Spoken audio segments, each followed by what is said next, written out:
The CBS Radio Mystery Theater presents...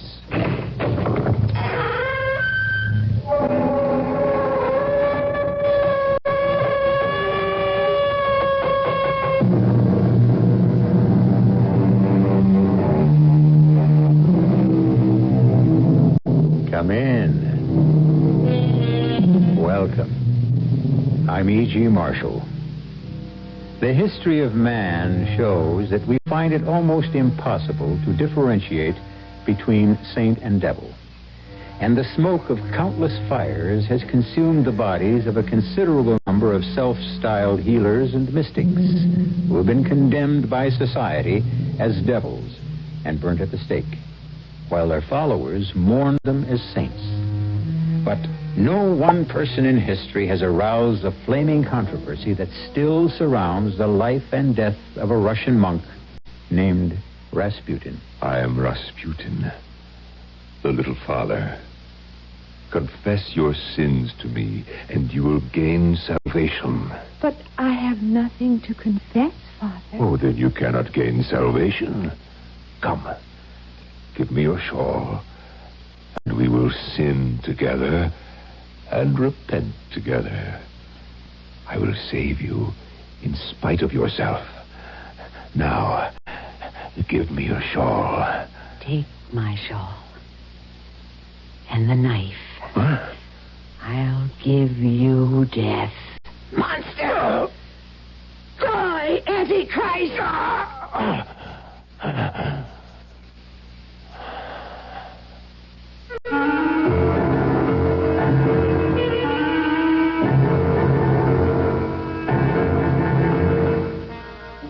Our mystery drama, Courtyard of Death, was written especially for the Mystery Theater by Murray Burnett and stars Norman Rose. It is sponsored in part by Anheuser-Busch Incorporated, Brewers of Budweiser, and Buick Motor Division.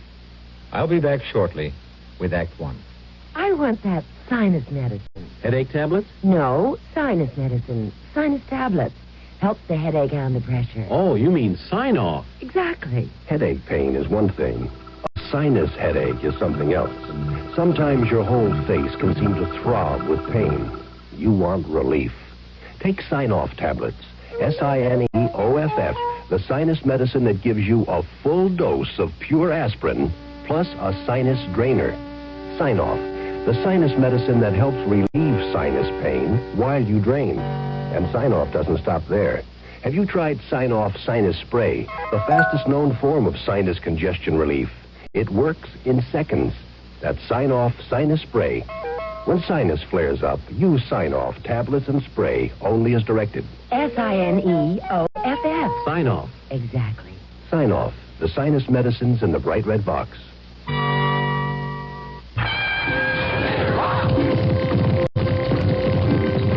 Louisiana Downs, where you come first. America's new show place for thoroughbred racing. Excitement's high, lots of fun. The action's great when they're on the run. Louisiana Downs, where you come first. Louisiana Downs, for the fun and thrills of thoroughbred racing at its finest. Racing every Thursday, Friday, Saturday, and Sunday with post time at 1:05. Louisiana Downs with the Daily Double and the Exactas. Louisiana Downs, Highway 20, Bossier City. Louisiana Downs, where you come first. Excitement's high, lots of fun. The action's great when they're on the run. Louisiana Downs, where you come first. Direct phone for information, 263-1174.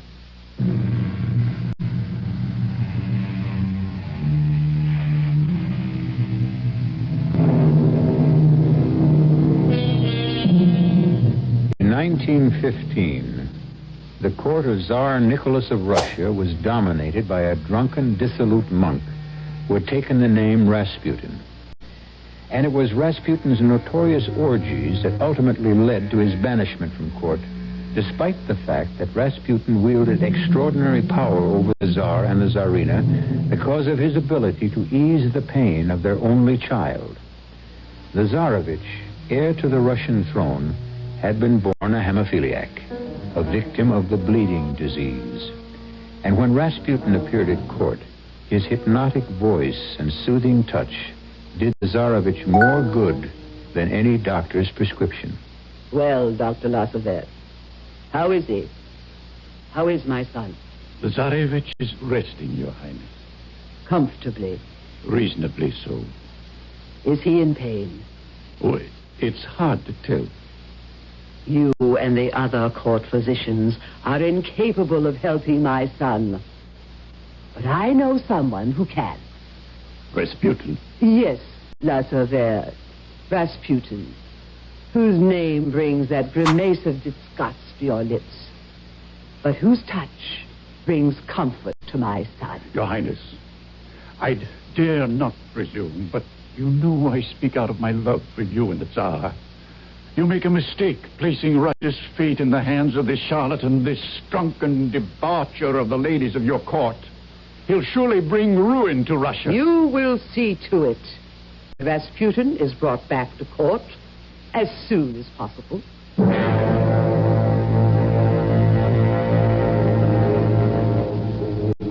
We repent us of our sins, O Lord, and we sin only so that we can show you true contrition.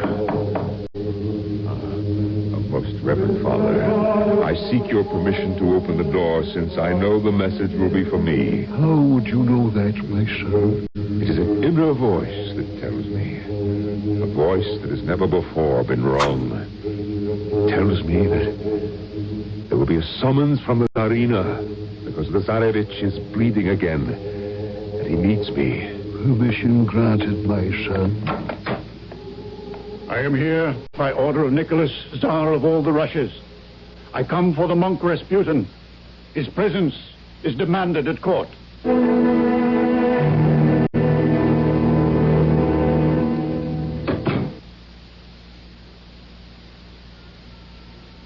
Tsarevich and I are in your debt. You have worked your miracle. My son smiles in his sleep. The pain has gone. Ah, the miracles are not mine, but the Lord's, madame. Oh, the devils. Lassevet, what are you doing here? Once again serving as a messenger, Your Highness. Colonel Amder seeks an audience. I'm going to my quarters, madame. The Tsarevich will sleep through the night. A man of God and the chief of the secret police have little to share. Little Father, I came because I knew I would find you here. What Colonel Amder has to say concerns you. But, Colonel Amdur, this is preposterous. I will not tolerate the Okhrana withdrawing protection from the little father here. Your Highness, as the head of the secret police, I can no longer in all conscience furnish any protection to Rasputin. You speak of conscience, Colonel. What is it that weighs so heavily upon your sense of duty? Treachery, Your Highness. I assume, Colonel, you have some proof of these charges, whatever they are. Your Highness, here are the documents. Yes, I can see that these have something to do with medical supplies and the war, but I have no time to read them through. These documents show that Rasputin has sold millions of rubles worth of medical supplies to Germany, a country which is waging war against us. And do your documents explain why our little father would do this? Yes, Your Majesty, to line his pockets. As payment, Rasputin has been given shares in the Süddeutsche Munitions Factory, as well as shares in Taunus Manufacturing and Copernicus Industries in Bavaria. Your Highness perhaps knows of these companies. Little father, tell Colonel Amdur what you have told the Tsar and me. Oh, madame, it will make no difference to him. Tell him. It is a prophecy, Colonel, and it is this. If I die at the hands of the nobility or members of the court, the Tsar and the Tsarina will lose their crown and their son within 6 months of my death.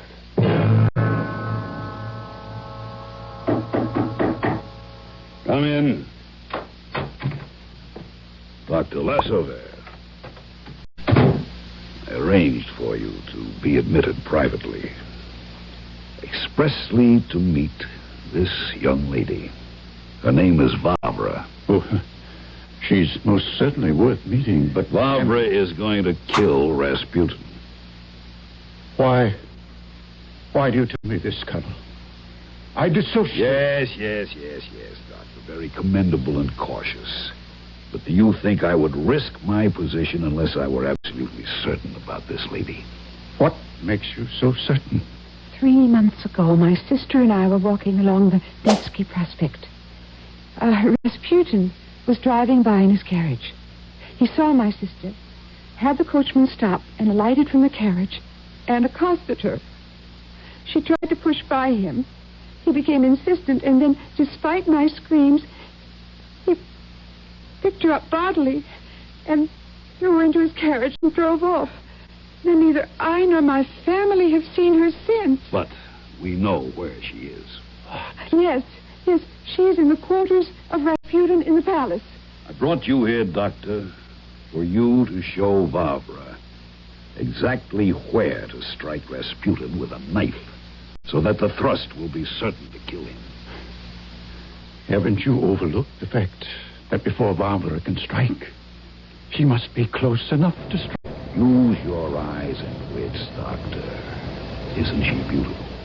Extremely. Don't you know that it's the custom of this lecher to hold audiences just like a reigning monarch every day from 10 to 12 in the morning? But surely he'll recognize Vavra as the sister. We can't be certain of that, but even if he does, it's all the better for our plan. I don't see how. Vavra will join the line of supplicants outside Rasputin's apartments tomorrow morning. It is his custom to come out and look over the waiting petitioners before he sees them. It is also his custom to select any beautiful young women and take them into his private chamber before he deals with the others. He's certain to pick Vavra, you agree? Yes. And suppose he recognizes her as the sister of the girl he abducted. Could there be anything more natural than that she should come to ask about her sister? To plead, to beg, with tears in my eyes and trembling lips, to ask for grace. Exactly. The whole world knows how Rasputin dispenses grace. And where? In his private room. Exactly. And when he has you in the room and attempts to take you in his arms, then, Doctor, you will show her exactly where to strike.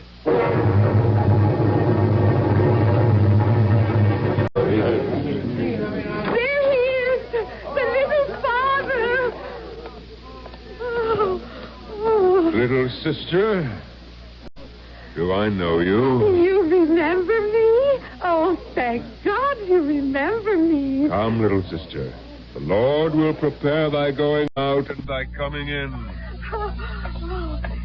Then you will tell me how my sister is doing, won't you? Your sister? Oh, then you don't remember. No, you mustn't let those beautiful eyes fill with tears. Try to recall for me. Nevsky Prospect. It was months ago. I was walking with my sister, and you passed by in your carriage. Ah, yes. The little flower that I plucked off the street and exorcised the devils within her. She is safe, your sister.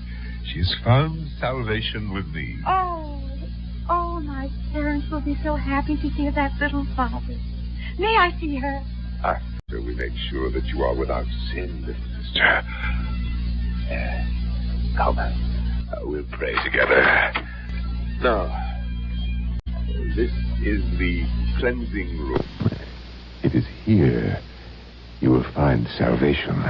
But, little father... Oh, come. It's so dark. I cannot... Dark rooms to hear dark tales. You can start by removing your shawl. There's only Our Lady to see you. Olga, my sister. Where is she? In good time, little bird, in good time. You mustn't be saved. Give me your shawl. I'll give you death. Monster! Die! Die! Christ! I cleansed myself, little father. Your death will bring me salvation. Remember who it was that sent you there as you burn in hellfire.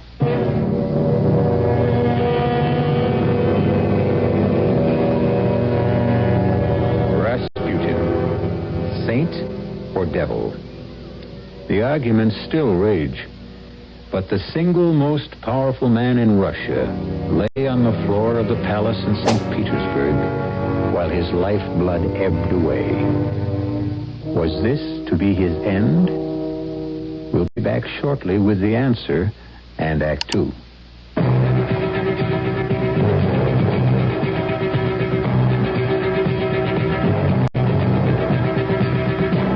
Fresh new spirit sweeping the land. A spirit of honesty and integrity. A free spirit.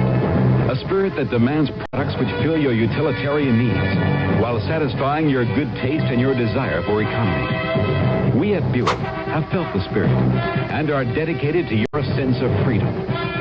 Our crisply designed, solidly built 1975 Buicks will bring joy even to the most demanding of free spirits.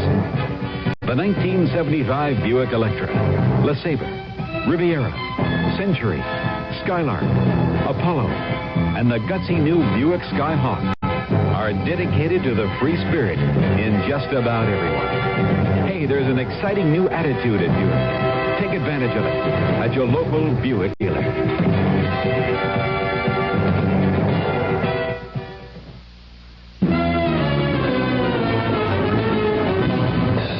The Cowboys play the Redskins this Thanksgiving. You don't plan to miss it, but make today an extra special one for your entire family. Treat them to a traditional Thanksgiving feast at the Marriott before the game. Park free at the Marriott, then take their express bus direct to Texas Stadium. The buffet opens at 11 o'clock, so you'll have plenty of time to enjoy a leisurely meal. And just listen to this menu. Pulled roast turkey and ham, carved to order. Fried chicken, salad, vegetables, potatoes and gravy, and of course, pumpkin pie and mincemeat pie. All you can eat for only $4.95. That's right, only $4.95. No dinner reservations are necessary, but please call ahead if you want a seat on the bus. Bring your family to the Marriott this Thanksgiving. Let the Marriott serve you and then take you to the game. That's the Marriott Motor Hotel across from Market Hall.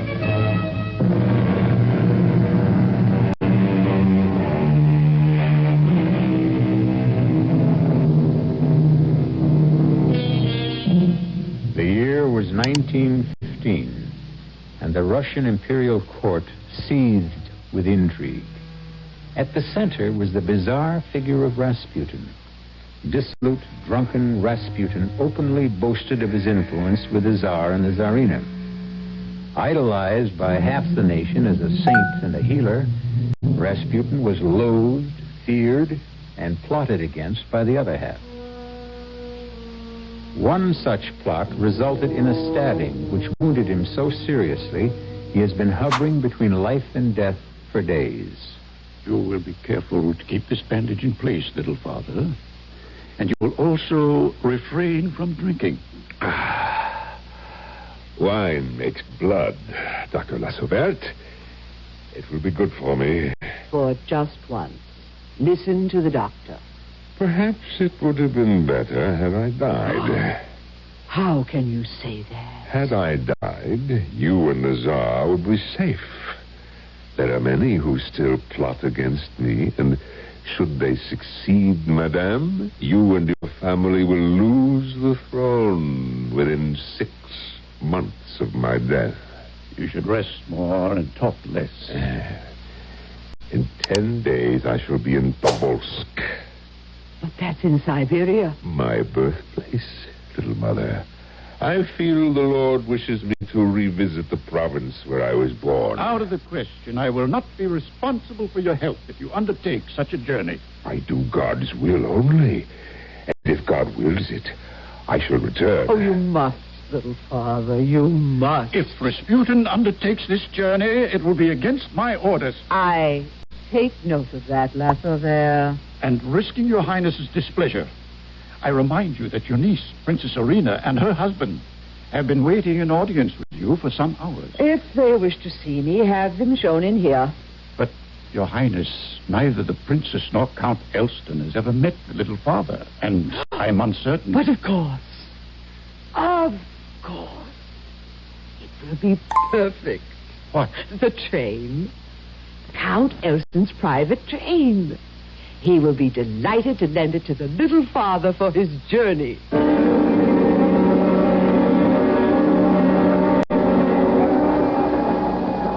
This is not a task for the head of the Ochrana guarding a train.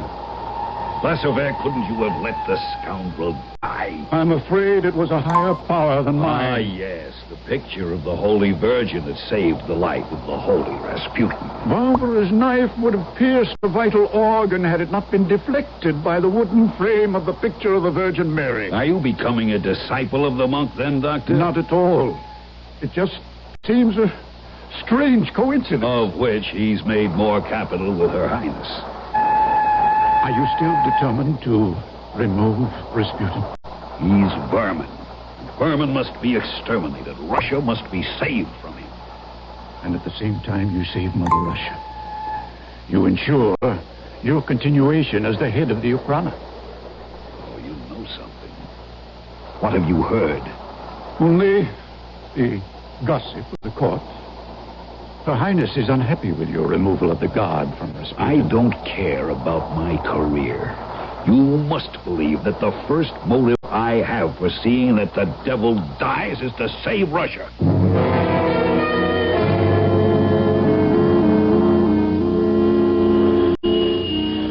Colonel Amter, it's a pleasure to see you again, old friend. I am honored, Count Elston. Doubly honored by your wife's presence. Irina wouldn't hear of our turning over the train without inspecting it and seeing that everything was in order. And also removing some of my personal belongings. I've heard that this monk isn't the neatest to death. Anything you've heard, Princess, is not only true, but also probably understated. Then, Felix, why are we lending our train to Rasputin? Because Alexandra asked us to, my sweet. May I help you on, Princess? Thank you. Dr. La Sauvere, this is the Princess Irina and her husband, Count Elston. Dr. La Sauvere and I are old friends. I'm delighted, but also surprised to see him here. Your aunt insisted that he be aboard to check on your guest's health. You know, of course, that it was his skill that helped save Rasputin's life. I'd heard. Congratulations, Doctor. Thank you, Princess. I'm sure you gentlemen will excuse me. Felix, darling, I shall be in my car if you want me. Colonel, I have an unpleasant task to perform. I have a message from Her Highness. I wish that she'd chosen some other messenger, but it's my duty to inform you that you are relieved of your duties as head of the Ochrana. So, it's happened. Rasputin wins. When does this order take effect? As of now, your replacement, Major General Orloff, is on his way. Sorry, Sergei. I, too, Your Excellency. For you, for myself, for Her Highness, and for Russia.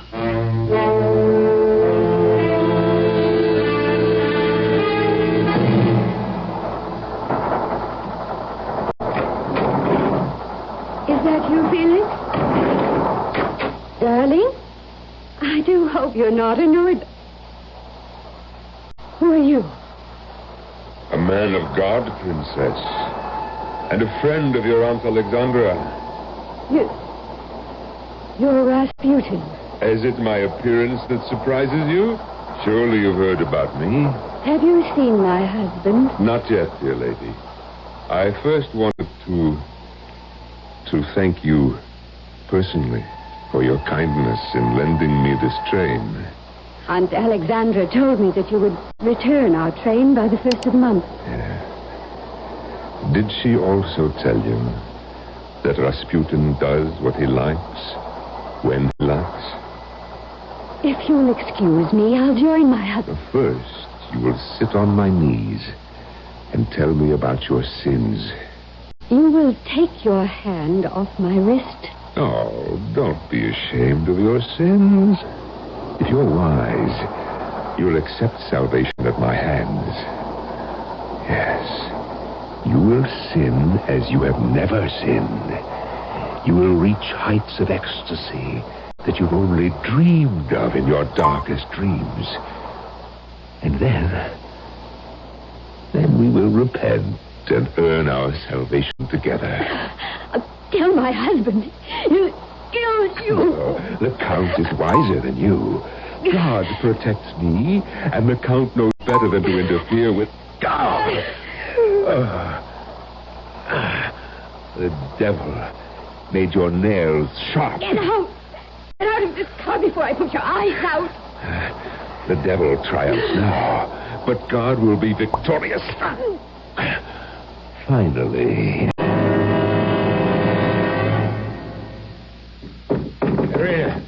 Irina, are you all right? Oh, Felix, darling, you mustn't concern yourself about me. I just need rest. Not concern myself about you? That's like asking a bird not to fly. Irina, it's been 2 weeks since you had the fall on the train, and since then you've rarely been out of your room. The doctor said I should rest. I know, but the fall wasn't that bad. He said you just received a bruise on your forehead, and it shouldn't have had this much effect on you. I'll be all right, Felix. I promise. I love you. You've been such a dreadful liar all your life. What is it? What really is troubling you? Now is no time to talk about it, Felix. It will pass. And the nightmares. They don't seem to be improving. Every night I have to wake you and hold you. Oh, is that so terrible, Felix? No, not the holding, darling. Never that. But the nightmares and your screams. Something must have terrified you. Please, Felix. I'll be better, I promise. If you'll just stop trying to find out. Stop trying to find out what's driving my wife close to a nervous breakdown? Is that what you ask of me? Yes. You are afraid. That's where the nightmares come from fear. Now, what is it you fear? Oh, just stupidity. Just silly little things that you wouldn't understand. Try me. No, not now. Irina, what really happened on the train? You will be angry. Perhaps. But wouldn't you rather see me angry than tortured the way I am now? Rasputin. Rasputin? He came to my car when I was packing my things. And what happened? Nothing. I'm being stupid. It was nothing. Nothing that a woman such as I shouldn't have been able to handle. He wouldn't have dared. He knew who you were. He talked about my sins. He wanted me to gain salvation by sinning with him.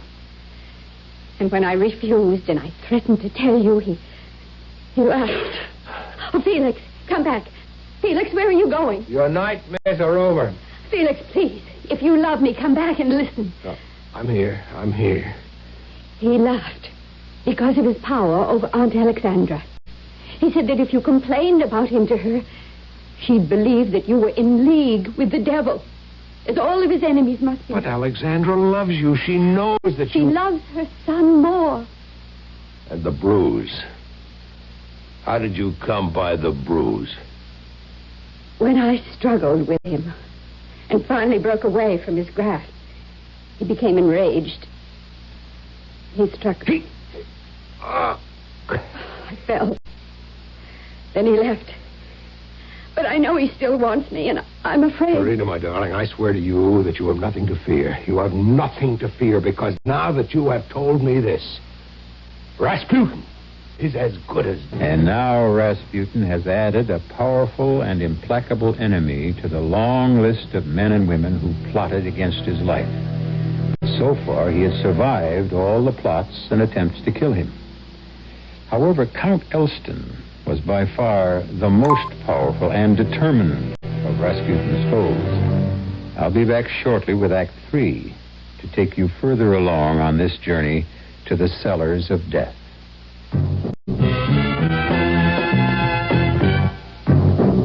Ever had got a tall, frosty glass of Amplitude? Well, if your beer is Budweiser, you've had it often. Amplitude is a fancy word for the entire taste phenomenon, the total experience of flavor. Next time you take a healthy swallow of Bud, watch what happens. Think about the sensations you're experiencing. Notice how the flavor of Bud comes on nice and easy. Not too strong, not too quick. Just right. Notice the clean, crisp togetherness of Bud's taste. Everything in perfect balance, with no single element jumping out at you. And there'll be no aftertaste either, no hanging on. And you'll be refreshed and ready for another glassful. Actually, Bud drinkers have been experiencing Amplitude for years, but they never phrase it that way. They just say Budweiser, and that says it all. Anheuser-Busch, St. Louis.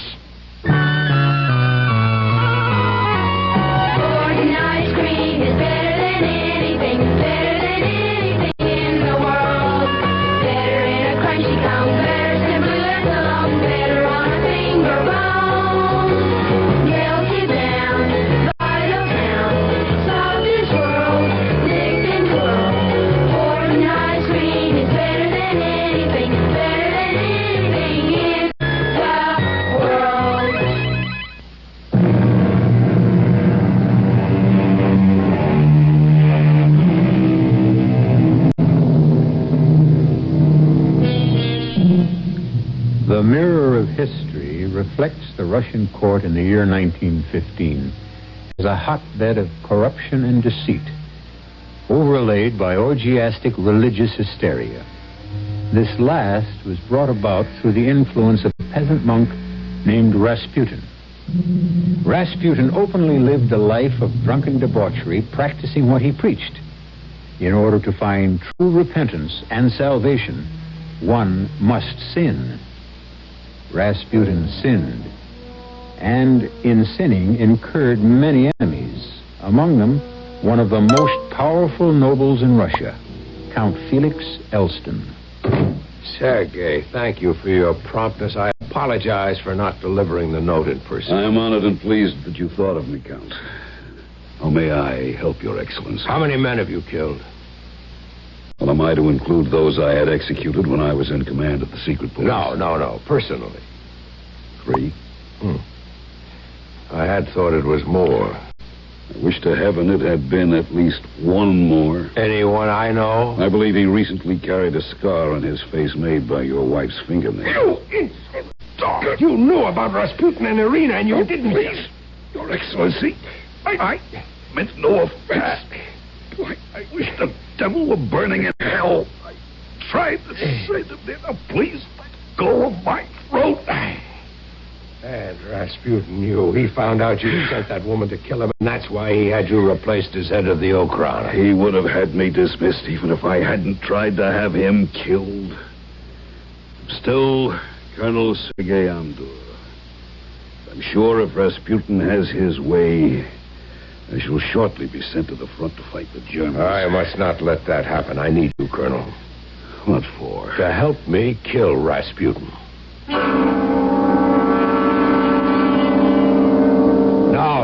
No. Colonel, if I may say so, all of the methods you've suggested are too professional. I thought that's why you wanted my help, because I am a professional. The picture of Rasputin that everyone paints for me is that of a cunning peasant. I am convinced that cunning peasant has a nose that sniffs out danger to himself and smells plots even before they're hatched. Perhaps. But he didn't suspect Barbara. If it hadn't been for that painting, he'd be now. True. If we could only find someone whom Rasputin would trust implicitly. That would have to be someone he knew well. Or had good reason to trust. This time, Rasputin must not escape. Then we must have the perfect assassin. Where do we find him? Here. Me. You? An assassin? In this case, a patriot, and one we both can trust. What makes you think you can gain Rasputin's confidence? You forget that he's a peasant. That would hardly seem to recommend you to him. Sergei, I've yet to meet a peasant who wasn't a snob at heart. From all that I hear, Rasputin is also greedy beyond belief. He'd be flattered to be on intimate terms with Count Elston, the wealthiest noble in Russia. Find me someone to introduce me to him under the right auspices, And I'll wager 1,000 rubles I'm right. And if you're not? I'll pay you 1,000 rubles and we'll have to find another plan.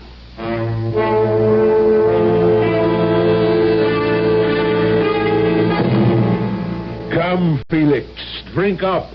Wine is good for the soul. Little father, I don't think our acquaintance has progressed to the point where you can call a prince of the blood by his given name. Huh? Oh, I apologize. I apologize, Your Excellency. Oh, will Your Excellency suit? Or do you prefer Count? Count will do nicely. Oh, you'll be the first aristocrat I've ever addressed by title. I might enjoy the novelty. Now, drink up, Count. My head isn't as strong as yours. When I do business with you, I must keep my wits about me. You aristocrats, you're all alike. Pretending that money is of no importance, but always looking to cheat a poor man out of a kopeck. Well, I won't allow you to cheat Rasputin. You just remember that, Count. Tell me, little father, why do I have the same feeling about men of God? Oh, careful, Count. That is close to blasphemy. What if it is? Can I earn forgiveness if I repent? Of course. Why don't you start by deeding me the land that we've been talking about for 4,000 rubles. But we've been talking about the price being 10,000. But that was before you had something to repent. You must pay for penitence and salvation. Don't you think the price is a trifle high? No, salvation isn't bought cheaply. Of course, you have other assets. Your wife, I found. You will not mention my wife. Huh? Count, you're very fortunate that I like you. Otherwise, you might find yourself in disfavor at the court. Drink up. I don't like your wine. What? It's the Tsar's best Madeira. I must sample your cellar sometime. My wine cellars are open only to my friends. Then we shall soon be drinking your wine, Count. I never fail to make a friend of a man I like. You'll find the desire for my company growing upon you.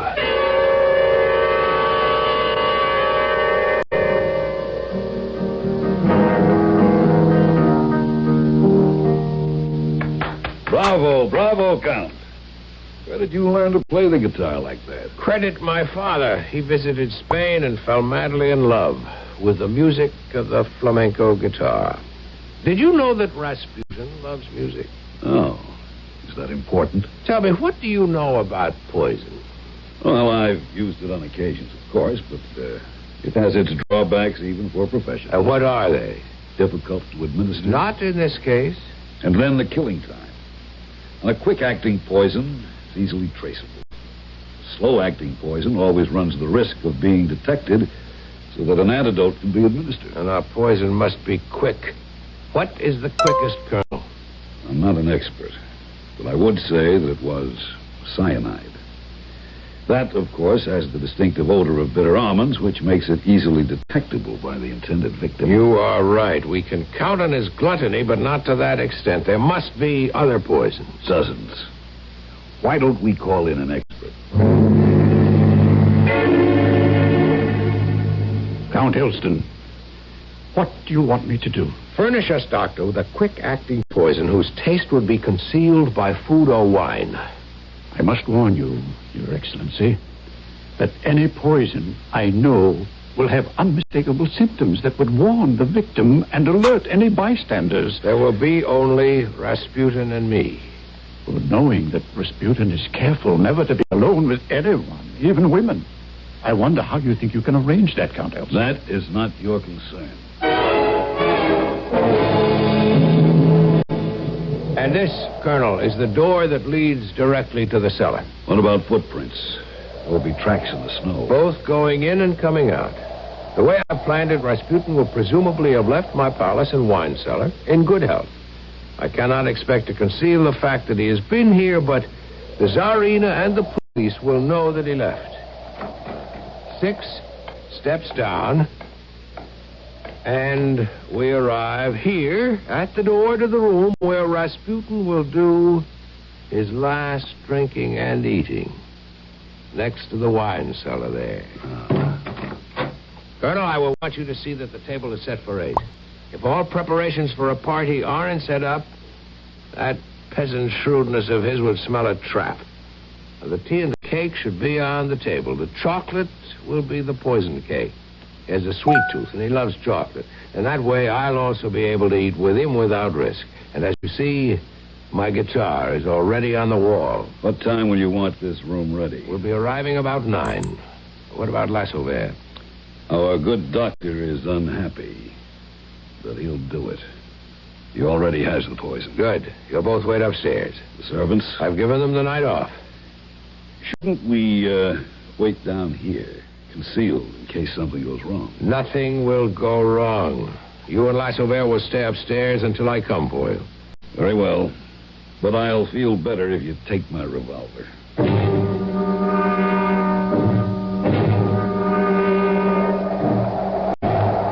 So, you are so ashamed of your association with me that you take me through back doors, hmm? Rasputin is not accustomed to that kind of hospitality, Count. The type of entertainment that you enjoy, little father, is best done secretly.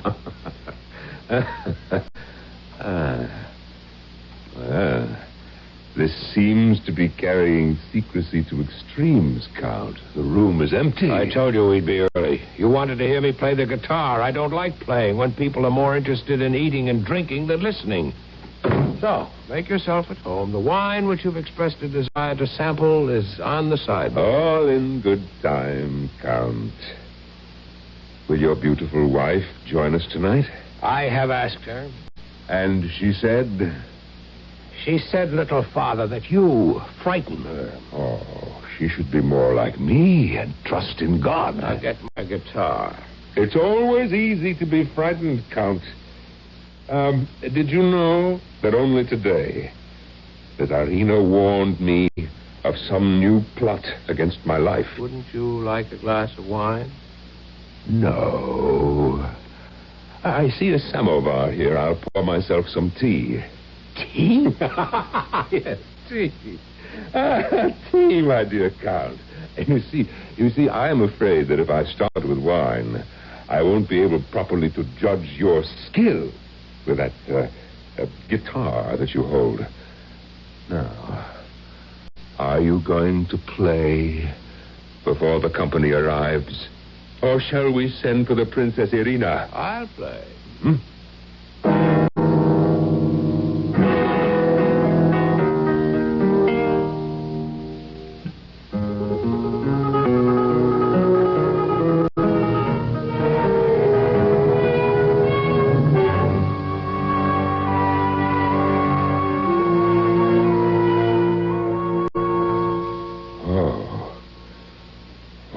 Rasputin owes you an apology, Felix. And now that I have heard you perform on the guitar, now we are brothers in music. Thank you.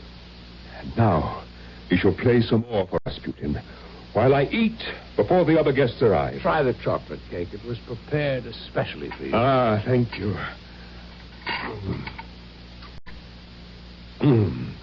Oh, if I could play the guitar like you, I'd kill myself and take my place beside the angels, playing my guitar to their harp. How do you find the cake? Most delicious. A trifle on the sweet side. I think I'll have some more. Where are you going? Get you some wine to wash the cake down. Ah, thank you, Felix, but I want you to play. Play to soothe my ears. Here's the wine. Ah. Now I get to taste the wine from the cellar of Count Elston. Ah. Yes. Felix, a trifle on the bitter side. A trifle bitter. Your music, Felix, is better than your wine. I asked you to play. I'd almost be willing not to have any other guests. just listen to you play, Felix.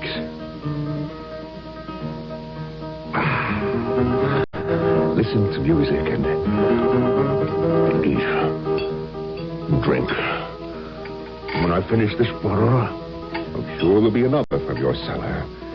Maybe one not so bitter, Felix. The same vintage, but a different year, perhaps. Father Grigor. What? What, Felix? You stopped playing. Father Grigor, say your prayers. Oh? Is that a gun? Oh, are you a conspirator, Felix? Yes, Father Grigor. You'll do no more evil. You'll never again put your filthy hands on my wife. Oh, you are... It's over! He's finished. The monster is... Were those shots I heard? Yes, I had to shoot. The poison didn't work. Absurd. I put enough poison in the cake to have killed 10 He men. ate every crumb of the cake and drank a whole bottle of wine, but all that happened was that he got a thick tongue. I had to shoot him. I had to. Of course.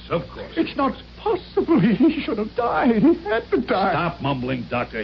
We have work to do. What could have kept him alive? It's like the picture of the Virgin all over. Forget it, Doctor. Remember, you will put on Rasputin's overcoat. You will be driven back to the palace by the Count. Enter Rasputin's quarters, then take off the overcoat and leave, making sure no one sees you. I think I want some brandy before... What was that? Nothing. I didn't hear anything. Good Lord. He's alive. It's not possible. I know I shot him. Christ, he is. You're certain you hit him, Count? I saw him fall! And let's see who or what's making that noise. I'll stay here. You'll come with us. Come on. There he is. He's at the door. If he gets out into the courtyard, we're ruined. He won't, and that's an ironclad guarantee from a pistol expert in the Russian army.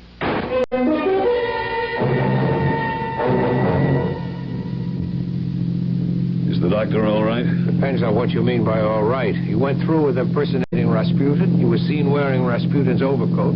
Then I took him home and to bed. Yeah, here's a good place. The river's deep. Bridge railing is low. All right, give me a hand with the body. Yeah. Come on. Drag it. Here we go. All right, there's no one around. Now, get it up on the railing. And over. Thank you, Colonel. Thank you. I think together we may have saved Mother Russia.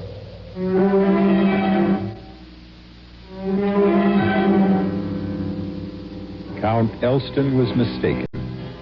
Rasputin's prediction came true. Within 6 months after his death, the Tsar and Tsarina had lost their throne and their lives. And the Tsarevich was, ironically, Count Elston and his accomplices, sentenced to exile, found their lives saved by their banishment. I'll be back shortly. What can you do to a family car to make it more than just roomy, comfortable, and utilitarian? Well, you could call it a Buick LeSabre, for starters. That'll get you the kinds of things you'd normally expect from a family car, plus some pretty uncommon family car traits. Like a level of exterior and interior elegance befitting a night on the town. The distinct formal roofline on the four-door hardtop LeSabre is highlighted by opera windows on either side.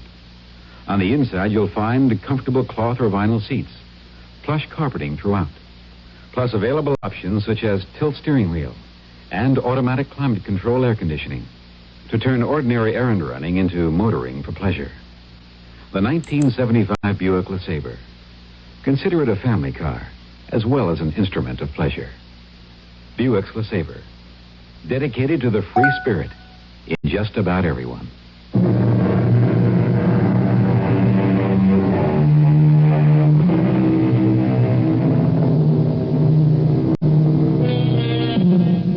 Rasputin's place as the religious figure who held sway over the Tsar and his family is unquestioned.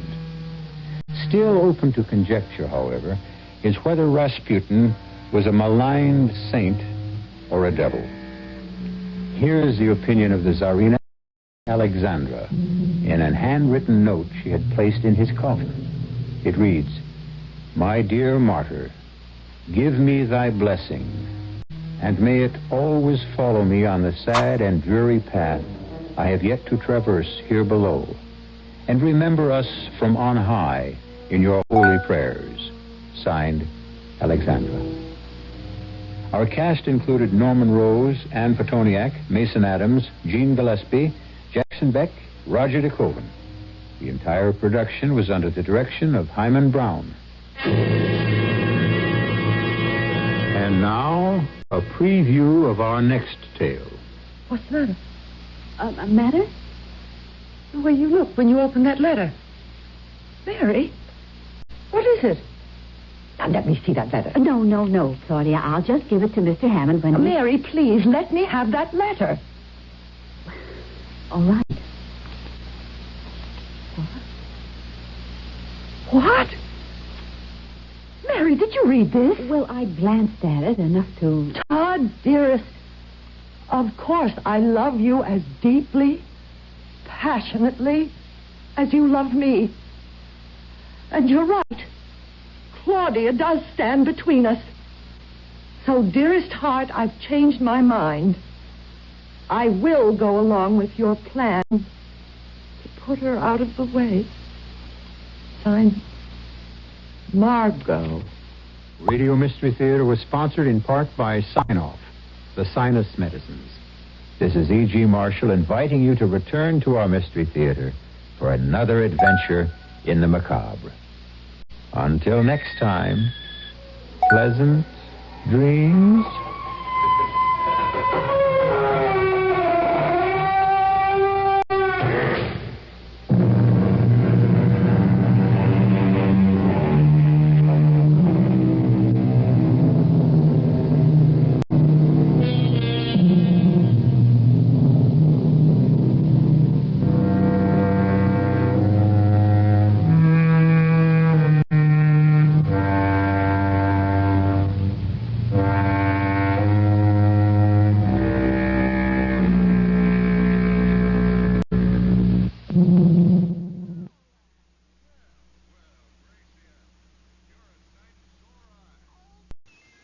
The amazing sound of Zenith, the new 1975 Allegro 1000 stereo systems. This is Frank Lieber. Your Zenith dealer now has a complete line of Allegro 1000 systems. 6 models to choose from. The surprising sound of Zenith comes from a special tune port opening in front with a 6.5-inch woofer to reproduce and extend low bass frequencies. Add to that the precise highs reproduced by a 3.5-inch horn tweeter, and you have a complete sound, full and rich, and at amazing low prices. All Allegro 1000 models feature a custom solid-state AM/FM stereo FM tuner amplifier. Turntable models have Zenith's MicroTouch 2G tone arm, and there are 8-track and cassette models too. So come in today for a demonstration and hear the amazing sound of Zenith. Let your Zenith dealer show you why we say, at Zenith, the quality goes in before the name goes on. See the complete line of Zenith home entertainment products at Wilshire TV in Dallas and D&H TV in DeSoto. The CBS Radio Mystery Theater presents...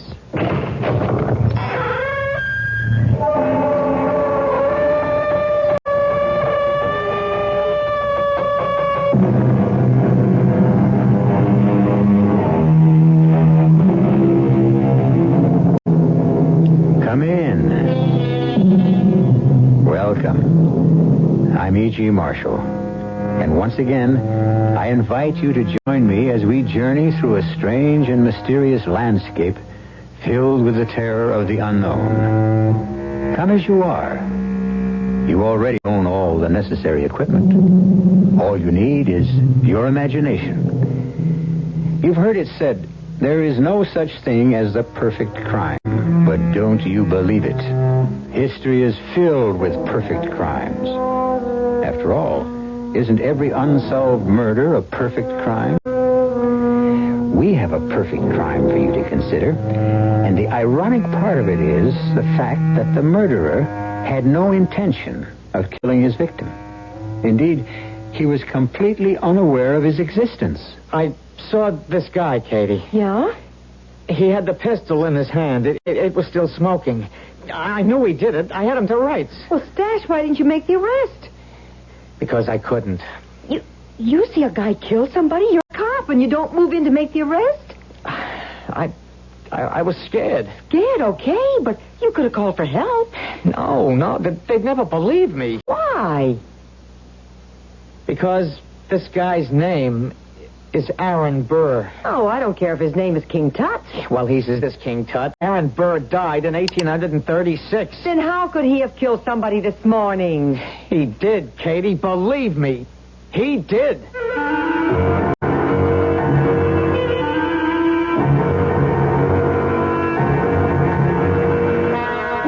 Our mystery drama, The Aaron Burr Murder Case, was written especially for the Mystery Theater by Sam Dan and stars Jack Grimes and George Petrie. It is sponsored in part by Buick Motor Division and Contact, the 12-hour cold capsule. I'll be back shortly with Act One. Give your hand to a friend. Give your heart to your loves. But give your cold to contact. The sooner the better. The common cold is a rotten thing. You miss so much. Sneezing, drips, and congestion can drag you down. Then, ask yourself the contact question. 6 or 3 or 1? You'd need 6 cold tablets, 2 every 4 hours, or 3 ounces of Cold's liquid, 1 every 4 hours, or just 1 contact for up to 12 hours continuous relief of those symptoms. That's daytime, then nighttime relief. Both the others have things for aches and fever, and the liquid, something for coughs. Not found in Contact 600 tiny type pills. Give your cold to contact. 6 or 3 or 1. Take Contact. Only as directed. For some people, falling asleep at night is just as hard as waking up in the morning. If a noisy bedroom clock is keeping you awake, here's good news. True Value hardware stores have something to make falling asleep a little easier. Frank Lieber here to tell you that they have a General Electric Chronotle digital alarm clock. Its large digital numbers rotate smoothly and quietly. They don't flip, so there's no noise to keep you awake. Comes in a compact case, just 7 inches wide, so it'll fit most anywhere. It's just $9.88. And True Value hardware stores have something to make waking up in the morning a little more pleasant. The GE lighted snooze alarm clock wakes you, lets you snooze a few minutes, then wakes you again. Has an easy-to-read lighted dial, a sweep second hand, and comes in a smartly styled case. It's just $5.88. Get a GE alarm clock for yourself or someone on your Christmas list. They're just a few of the values you'll find at the participating True Value hardware store nearest your home.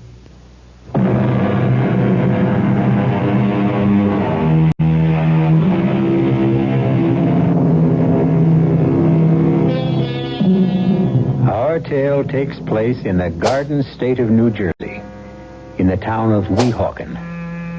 Famous at one time for its ferry to Manhattan. But before that, long before that, Weehawken was notorious for a different activity. A dark, dangerous, deadly, indeed illegal activity. An activity we're about to witness. It is a misty morning. We're on a rocky ledge of the noble palisade that overlooks the majestic Hudson River. 2 men, each dressed in dark and somber gray, face one another at a distance of 20 paces. Each man holds a slim but lethal-looking pistol, and each pistol barrel is exactly 11 inches long, as prescribed by the Code of Honor. Nearby, a small knot of quiet, darkly dressed spectators. And now, one of the spectators steps forward. He's an imposing, white-haired military officer. Gentlemen, it is my duty to remind you, indeed to implore you, even at this final moment, to attempt to settle your differences peaceably. Then are you both agreed that honor can only be satisfied by an exchange of fire? So be it. You will hold your pistols at your sides, muzzles pointing to the ground. When I say, present, you will raise your weapon to aim. When I say fire, each of you has 5 seconds in which to make his shot. Are you ready, Colonel Burr? Are you ready, Major Hamilton? Very well. Present. Fire! Cut! Print it! Marvelous, marvelous. And now let us do it again. Honestly, George, must you drop plop like a wet lamp glued in a sack? Are we going to play the scene again, Mr. Paradis? I believe so, Mr. Daly. Do you know why? Please. Because you didn't play it the first time. The word play, gentlemen, must suggest lightness, imagination, spirit, a quality I should have listened to my agent. All right, get up, George. It's method actor. Leopold, I want the same Come on, setup. George. Now quit clowning around. Put Get a up. bush with snow-white roses at the very spot where he falls. And we can show his wounds bleeding on the Come flowers. on, George. Don't go to sleep on us. There's no rest for the virtuous kid. Oh, yes, George. The next time you are shot, you must not sprawl to the ground like some pregnant hippopotamus. You are Alexander Hamilton. George? Financial wizard, soldier, statesman. George, is something the matter? Philosopher, aristocrat. You must die as you have lived. Delicately. Max, wait, Max. Something's wrong with George. Elegantly, gracefully. Max, he's sick. Sick? Oh, no, he can't be sick. He'll destroy my whole schedule. Something's wrong, Max. Something's wrong. George. He's got a funny look on his face. George, say you're all right. Say you're all right. He's unconscious. Look, blood. Blood? That's blood oozing out of his chest. Max, he can't be. We haven't shot the love scenes yet. We need the police. Get one of those cops standing by the fence. Officer! George, you're not. You can't do this to me, George. Officer! Okay. Just stand back. Everybody. Officer, this man is... All right, what's the trouble? Everybody has to stand back, huh? Hey, Chuck, call the ambulance. And nobody leave here, and don't anybody touch nothing.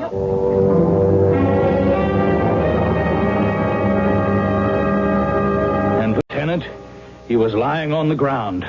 I didn't think anything of it until I looked very closely. And he was... Thank you, Mr. Daly. Is that all? For now. Am I, free to leave, Lieutenant? You're free to go, but you're not free to leave the location, I believe you movie people call it. Thank you. Yes. Svoboda. Yeah, Lieutenant. Who's this actor who played the other part? Aaron Burr. You seem to be an expert on this picture, Officer Svoboda. Well, I tell you, Lieutenant, I've been watching so much, I think I know everybody's lines. Well, maybe this is your big chance to get into the movies. No, not me, Lieutenant. You know, when the precinct gave me this special duty, I thought it'd be a piece of cake. These guys work too hard. They shape up before it even gets light. Well, Hollywood's loss, Weehawken's gain. Now, who did play Aaron Burr? Well, everybody heard of him, Tony Bellows. Well, we'll see him. But first, send in that one who's doing the St. Vitus dance outside. Oh, Mr. Maximilian Paradis. He's the big wheel. Yeah, well, let's start him spinning and see what we get. Okay, Lieutenant. Mr. Paradis? Yes? My name is Lieutenant Bauman. Sit down, please. Thank you indeed. Thank you for extending me hospitality in my own office. Oh, well, I'm sorry we took over your trailer, sir, but we needed a headquarters for this investigation. Your name is Maximilian Paradis. Everyone knows that. Now, sir, at approximately 7 a.m. this morning, you staged a duel between two actors, a Mr. George Rivers and a Mr. Tony Bellows. Is that correct? That is not correct. I staged a duel between Alexander Hamilton and Aaron Burr. In that time and in that place, for me, they were real people. Well, can we say that you staged the duel between Alexander Hamilton and Aaron Burr as they were portrayed by George Rivers and Tony Bellows? Yes, we can say that. And somehow, in a manner yet to be determined, Mr. George Rivers was killed. Arrest me, Lieutenant. Arrest you? Why? I am guilty. Of what? Murder. Murder? Yes. I killed George Rivers. Mr. Paradis, at this point, I must advise you of your rights under the law. Lieutenant, I committed the deed. I shall pay the price. How did you murder George Rivers? In drama as in life, there is the inevitable, and so my artistry, my creativity could produce only the inevitable result. The death of Hamilton. Now, my concern is the death of George Rivers. I know. But at that time and in that place, they were one and the same. How did you murder George Rivers? I told you. What did you tell me? He died as a testimony to the truth of my genius. Now, look, I'm only asking how this happened. Very well. The average producer, writer, director, how would he make this picture? He would get the best box office names his budget could afford. He would shoot on some back lot in Hollywood. And as a result... as a result, his alleged picture would have nothing of the mood, the spirit, the sense of being of Hamilton and Burr. What did I do? Look, all you really have to tell me... I know what I have to tell you. Hamilton and Burr... bitter rivals for power in the infant republic. Who do I cast? George Rivers and Tony Bellows, rivals for preeminence as the leading men in the American theater. Just as Hamilton and Burr vied for the affections of Miss Eliza Croy, I cast for that role Julia Starrett, who has just divorced Tony Bellows in order to live with George Rivers. Do you follow this? Yes, sir, but what I must ask you is... Do you understand how my actors now are under the same human tensions that tormented the people whom they portrayed? Sir, I only have a very... Hear me out. Now then, where do I stage the final fatal act of the tragedy? I go to the exact spot Hamilton and Burr chose for the denouement to their drama. The favorite dueling ground of the day. A field at the edge of the Palisades in Weehawken, New Jersey. Mr. Faraday... I not only place each of them in the precise positions they occupied on that fatal morning, I actually chose the morning itself. Wednesday, July 11th, 7 a.m. So, you see... Everything is exactly as it was. The hatred, the tension, the time, the place, and therefore the absolutely inevitable result. Well, what? What is the procedure? I have just confessed to murder. What I'm waiting for you to tell me is how you killed him. How I killed him. He died because a pistol ball pierced his heart. Now, someone inserted that ball into the pistol that was fired by Mr. Tony Bellows. That someone is the murderer. Now, sir, is that someone you? No. Then you are not the killer. No one could have placed a ball into that pistol. Why do you say that? Because there is no place to put a ball and no way to fire it. How can you say... how can I say that simple? I provided these pistols myself. For all that they look authentic, they are only cap pistols. Now, this is the pistol that fired the shot. Are you telling me it's not real? That's exactly what I'm telling you. I'm sorry, Mr. Paradine. This is an authentic pistol, and it has been fired. That's impossible, Lieutenant. Here, look. Let me show you why it... Yes? Lieutenant, this isn't the pistol that I gave it. It isn't the same pistol. It isn't the pistol I had the prop department make. Sort of. Yep, yes, Lieutenant. Where'd you get this pistol? Well, it was lying on the ground, Lieutenant. Where? Well, near where Aaron Burr, Tony Bellows dropped it. It was laying there along with his cloak. This cloak? Yep. On the table? Yes, sir. I tell you, it was not the pistol that was used in the scene. Well, I don't know, Lieutenant. That's the one I found near where Tony Bellows was standing, and this one here is the one George Rivers had. Now you can see. That's the make-believe pistol. There were two of them. If there are two of them, where's the other one? Well, I don't know. Svoboda? Well, this fake one and this real one, those were the only two. Get this Tony Bellows in here. All right. Mr. Bellows? Mr. Bellows? He's not out there, Lieutenant. That's a real pistol. Look, maybe he's in his trailer, Lieutenant. We'll find him and bring him in here. Yes, sir. Lieutenant. What is it, Mr. Faraday? I don't know what to make of it. I don't know what to say. About what? This pistol. The name. Here, look. Read what's engraved. Where? Just under the lock. Read it. It says... Aaron Burr.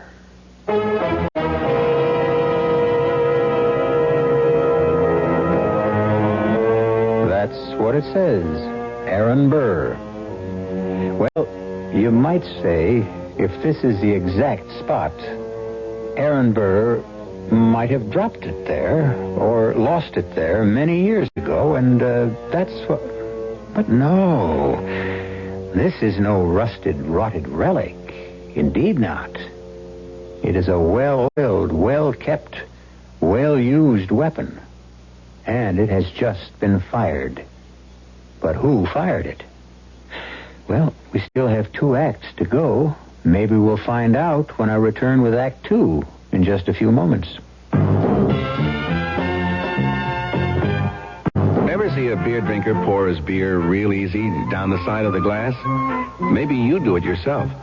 If so, the Budweiser Brewmaster thinks you're missing something, especially if you're a Budweiser drinker. You see, Bud is brewed so it will kick up a healthy head of foam. Exclusive beechwood aging and natural carbonation make it a lively brew. Well, anyway, pouring Bud plunk down the middle of the glass helps bring out the best in that clean white Budweiser foam and real beer aroma. It also helps you get the full benefit of a taste, smoothness, and drinkability you'll find in no other beer at any price. Remember, brewing beer right does make a difference. Next time, pour that Budweiser right down the middle and see for yourself. Anheuser-Busch, St. Louis. For some people, falling asleep at night is just as hard as waking up in the morning. If a noisy bedroom clock is keeping you awake, here's good news. True Value hardware stores have something to make falling asleep a little easier. Frank Lieber here to tell you that they have a General Electric Chronotle digital alarm clock. Its large digital numbers rotate smoothly and quietly. They don't flip, so there's no noise to keep you awake. Comes in a compact case, just 7 inches wide, so it'll fit most anywhere. It's just $9.88. And True Value hardware stores have something to make waking up in the morning a little more pleasant. The GE lighted snooze alarm clock wakes you, lets you snooze a few minutes, then wakes you again. Has an easy-to-read lighted dial, a sweep second hand, and comes in a smartly styled case. It's just $5.88. Get a GE alarm clock for yourself or someone on your Christmas list. They're just a few of the values you'll find at the participating True Value hardware store nearest your home.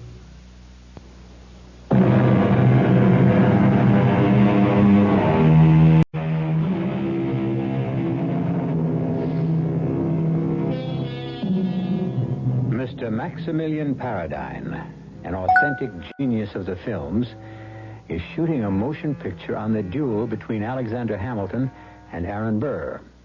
And shooting seems to be the literal word for it, since George Rivers, who plays Alexander Hamilton, fell to the ground is because Tony Bellows, who plays Aaron Burr, evidently did not fire the prop pistol, which is a harmless replica, but a real lethal weapon. To complicate the situation, there is a name inscribed on this real pistol. And what is the name? Yes, you're staying with us. It's Aaron Burr. You say, you've never seen this pistol before, Mr. Paradine. Well, how, Lieutenant? How I'd like an answer, yes or no. Yes or no is an answer for small minds. To the best of your knowledge, Mr. Paradine, have you ever seen this pistol? No, never. This is Aaron Burr's pistol. How do we know? It says so. His name is on it. How did it get here? You would have to ask Aaron Burr. Lieutenant? What is this, Svoboda? Tony Bellows, the guy who plays Burr, he's gone. What do you mean he's gone? Well, he's nowhere around. Impossible. He has a contract. This is a shooting Now, day. just hold it, Mr. Paradine. When was the last time you saw Mr. Bellows? When? Yes, when? When? We were doing the scene. The camera establishes Mr. Burr. That's Bellows. You must not destroy my concentration. Now, the camera pans to Mr. Hamilton, George Rivers, back to Mr. Burr, on Daly's command, present. He raises the pistol, camera to Mr. Hamilton. On him, the word fire. He falls, discharging the pistol. And where did Mr. Bellows go? Where? Yes, where? I don't know. You don't know? I wasn't concerned with him. I was watching Mr. Hamilton. George played the scene badly. Oh, that's a terrible thing to say about an actor. And if you quote me, I shall deny it. But the last scene he ever played, he played badly. This is Bauman. Get me the chief. Terrible way for an actor to die. Yeah, Bauman at the movie thing here. We wanted Tony Bellows. Material witness, at least. Disappeared. Uh-huh. Ask the New York cops if they can pick him up for us. He's got an awful lot of questions to answer.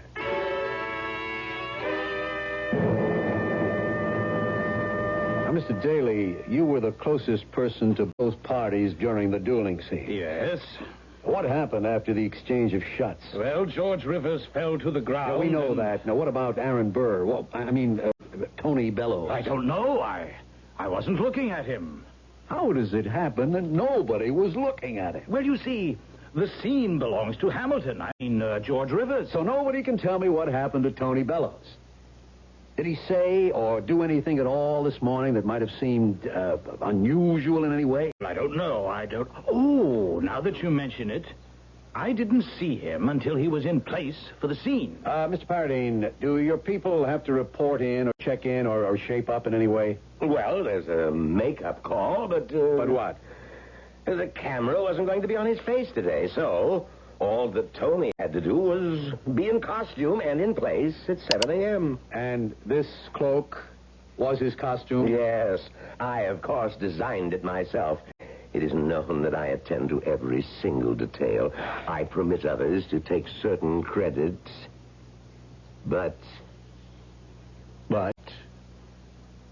this is not the cloak. What do you mean it's not the cloak? This is not the cloak that was made for Aaron Burr to wear in the scene. Svoboda, where did you... Lieutenant, this is the cloak that was laying on the ground near where Tony Bellows was.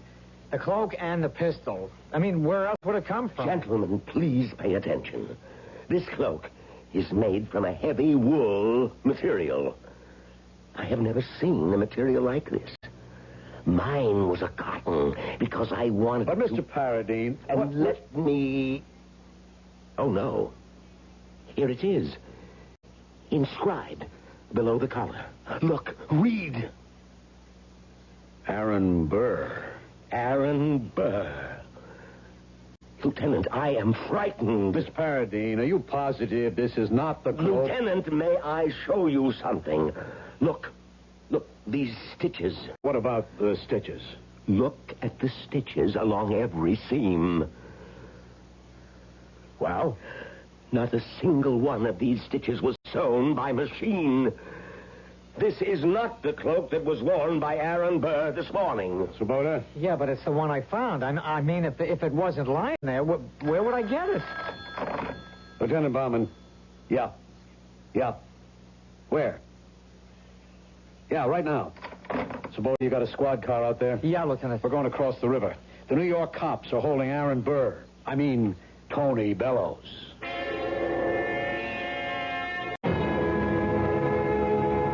I was here all the time, Lieutenant. Here? Here in my apartment. Now, just a minute, Mr. Bellows. Are you telling me you were not on the set earlier this morning? That is exactly what I'm telling you.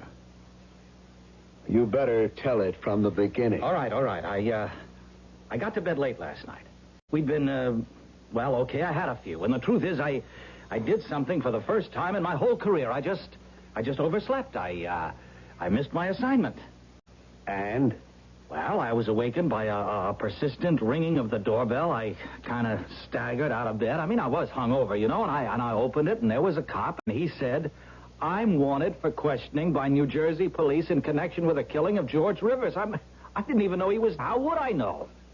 You deny that you were on the set this morning? Oh, yes. You deny you fired the shot? How could I fire the shot if I wasn't there? But you were seen there, Mr. Bellows. Was I? Who saw me? The cast, the director, the crew, and this officer here, Patrolman Svoboda. Now, wait a minute.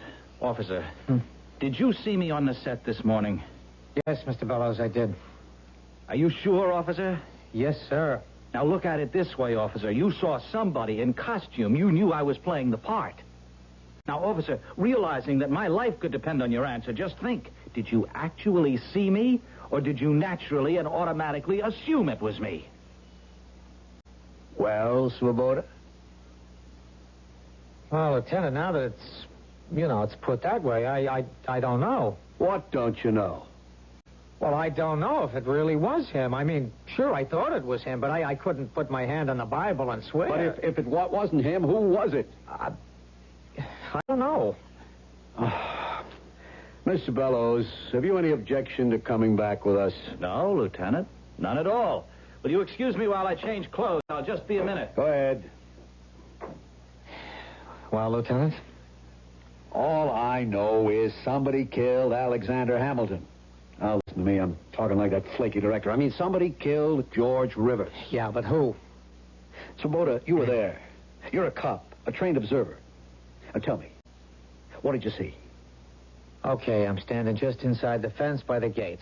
I'm with Chuck and Smitty. They're not watching. I am. Okay, it's just about 7 a.m., so there's Hamilton, I mean Rivers, and there's Tony Bellows, and they're ready to shoot. When was the first time you saw Tony Bellows? Yeah, well, that's just it. Now I can't be sure it was Tony Bellows. Okay, when was the first time you saw someone that looked like him? When? Well, just then. You mean you didn't see him on the set before? You didn't see him come out of the dressing room trailer? No, Lieutenant. Okay. They play the thing. They shoot. Now what? Well, I'm watching Hamilton. Yeah, I mean Rivers. I say to Smitty, I bet she makes him play it again. But Bellows, Tony Bellows, what about him? Yeah, I don't know. I'm not looking at him. Then there's all the noise and the commotion, and I run over there. George Rivers is... And all through this, you don't see Bellows? No, sir. We put in a call for the ambulance. And there's no sign of Bellows? Well, I don't see him, but I'm not looking for him. So you bring in the pistol and the cloak? The cloak. Now that you say it, something's bothering me. Before the shots, he's wearing a cloak, but after the shots, right after, I think, he's not wearing it. Now, why would he take it off? Sabota, how would you know? You said you weren't looking at him. You were looking at Hamilton. Yeah, Lieutenant, but you don't have to look at somebody to be aware of him. You know what I mean? And I'm aware of the fact that he's not wearing the cloak. And I see him toss away the pistol, and I think there's another guy. What other guy? Who? I don't know. Another actor? I don't know. It don't look like any of the other actors. Who did it look like? It was something red. What are you talking about? Red? Why should I be thinking of the color red? Sabota, this other guy, who? If there really was another guy... Sabota, don't you go kooky on me now. I'm trying to think, Lieutenant. I'm trying to remember.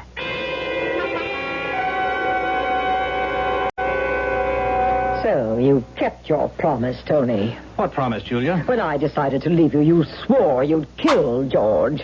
How about it, Mr. Bellows? Did you? I didn't swear. I merely threatened. And obviously he's kept his word. Oh, Lieutenant, did you ever say things in anger that could come back to haunt you? Did you threaten to kill him?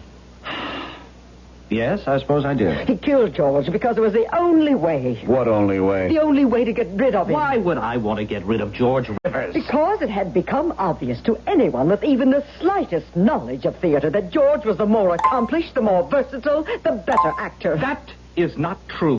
To call the silly, mannered posturings of George Rivers acting is the height of stupidity. And then, of course, there's me.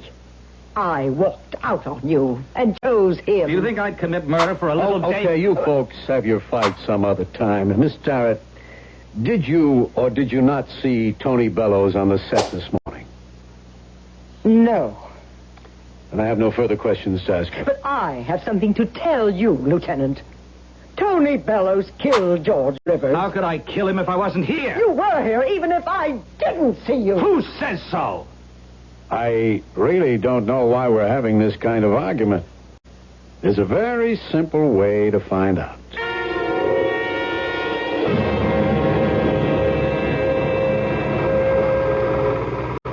Hold it right there.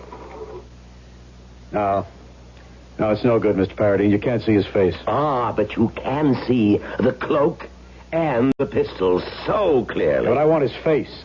Keep the projector going. Is there any more film? Yes, Lieutenant, plenty of film, but nothing that will show you the face. How could you shoot a duel and not show the face of one Are of you telling me how to stage a dramatic scene? Well, it would seem to me that simple. Common sense would dictate. Everybody is a director. Now, look, there are two people in the duel. Why show only one face? Because you do not dilute the drama. If you were to show both, the concentration of the audience... If you'd have shot both faces, I'd have been able to prove that Tony Bellows was or wasn't here. I cannot be expected to destroy a dramatic scene for the benefit of the Weehawken, New Jersey Police Department. Now, look. Somebody played that scene with George Rivers this morning. Now, if it wasn't Tony Bellows, who was it? Who played the part of Aaron Burr?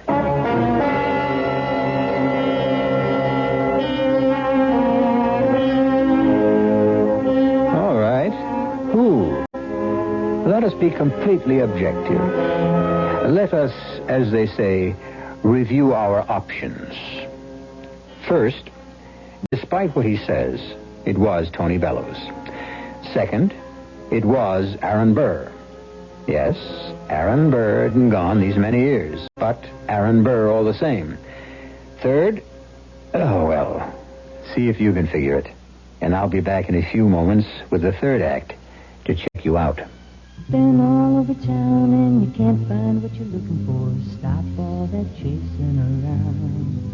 What you're looking for is gonna get found. At Gabbard's, you'll find your home at Gabbard's. You'll find a world of wonderful things waiting for you at Gabbard's. We'll let you in on a secret Christmas place. It's at Gabbard's. Gabbard's exciting accessory department, where every item is an exciting gift idea. Thousands of gift ideas in every price range. But help us keep Gabbard's accessory department a secret. See, that way, we can always park easily and shop without pushing. Because if everybody knew about Gabbard's accessory department, well, everybody would want to shop there. Gabbard's, you'll find your home at Gabbard's. Gabbard's. Gabbard's first ever sale now through Saturday, November 30th. Up to 50% savings. Midway Road north of LBJ 635. If you take a look at the new 1975 cars, it doesn't take long to notice the European influence is strong. And to be sure, there are some new American cars that rival the Europeans, one being Buick's new Skylark SR. But don't consider a Skylark SR because of its touring car interior or its rather rakish profile. Consider it because it's a Buick, possessing many of Buick's nicer innovations, like the new Buick V6, a peppery little engine that spits out a plentiful amount of torque while sipping a surprisingly small amount of gasoline. And if you wish, Skylark SR can abound with creature comforts seldom found on cars this size, with available items like Cruise Master speed control, AM/FM stereo. But you've heard enough. Now you need to see and drive a Skylark SR. And try to remember, it's not a European touring car. It's a Buick. There's a new plan in town for personal banking, and it's a grand plan. In fact, that's the name of it. The Grand Plan from Lakewood Bank and Trust. It's a special plan to reward you for keeping $1,000 or more in your regular savings account. As a member of Lakewood's Grand Plan, you will get 6 free banking services, including no service charge checking, as many free personalized checks as you need, and free emergency overdraft protection. The Grand Plan doesn't cost you money, it makes you money. It really is free. There's no monthly fee, and you don't have to apply for a bank credit card. On top of all the free services, you naturally receive the maximum interest on your savings. And at Lakewood, the interest is compounded every day. So find out all about Lakewood's Grand Plan for personal banking. Call or come by and see your accommodating banker at Lakewood Bank and Trust, Gaston at La Vista, member FDIC.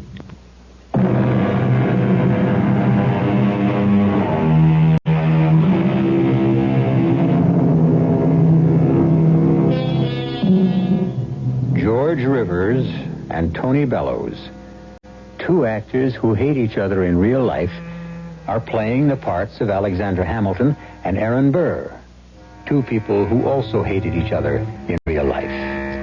Comes the duel scene, and George, who plays Hamilton, is shocked Tony insists he wasn't there. But somebody played the part of Aaron Burr and played it for keeps. The question, who?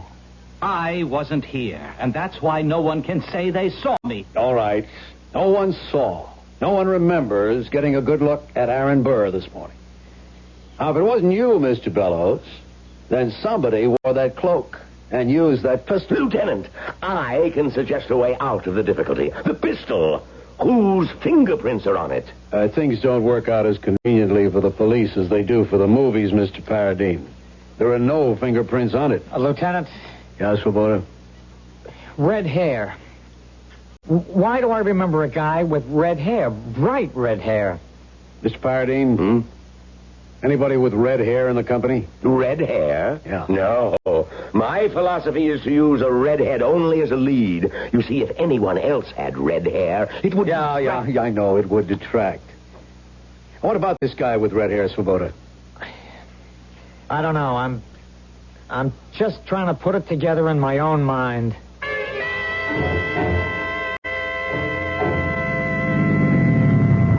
Well, thank you for the lift back to Manhattan, Lieutenant. We brought you over. We bring you back. Will I be wanted again for, Just keep yourself available. I see. Anything else you have to ask me? No. Well, thanks again for the lift. Yeah. How have you been getting back and forth from here to Jersey? Oh, there's nothing to it. By car, get onto the West Side Highway, into the Lincoln Tunnel, and there I am in Weehawken. And, how long does it take you? Oh, early in the morning, no traffic, 20 minutes.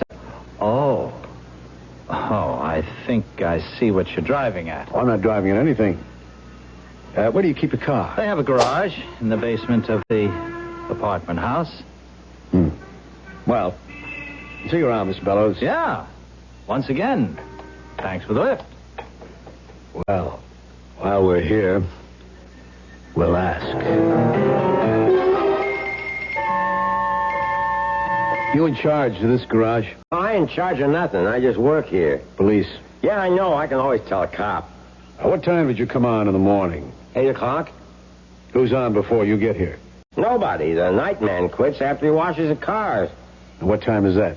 Well, I guess it's all done by 3:30, 4 o'clock. So if someone picks up his car between 4 and 8 in the morning, there's no one here. That's the way it goes.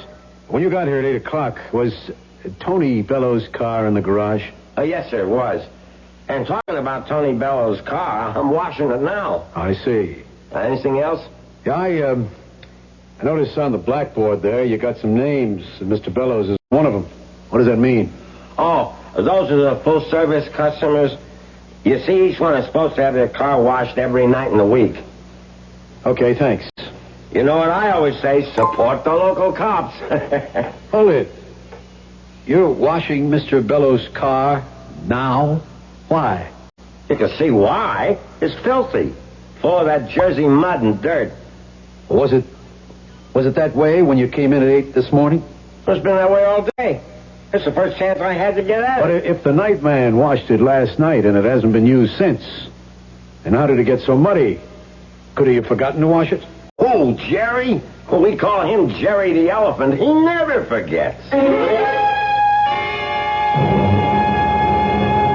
And so, in the confusion after the shooting, you sneaked off the set. I did not. You got into your car. No. You drove back across the tunnel and into your garage, and you were upstairs before the day man showed up. It isn't true. But you forgot one thing. The car is washed every night. You got it dirty when you took it out. I didn't take it out. Then how did it get full of mud? I don't know. Yes, I do. The night man didn't wash it. He swears he did. Oh, he's lying. Plenty of times he forgets or he's too lazy. And I pay good money for that service. You're not getting your money's worth. Why didn't you complain? Well, I did. To whom? To his boss, naturally. If we asked his boss, would he remember your complaining? If the night man makes a habit of forgetting to wash your car, wouldn't the day man notice? Should we ask him? What would he say? Let me alone. Just let me alone. I didn't kill him. I did not kill him. Yes, we better let you alone for a while. Have something to drink. Relax. Think about it.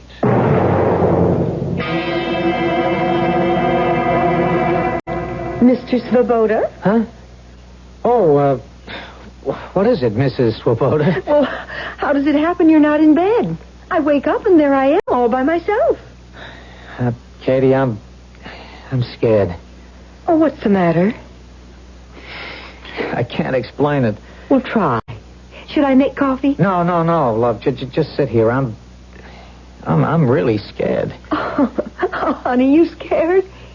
Stash, you don't even know what that word means. I've been reading something in these books. Let me see those. The Life and Death of Alexander Hamilton? Hey, I thought you got out some books so you could finally study for the sergeant's exam. What's this all about? How did I know, Katie? How did I know? How did you know what?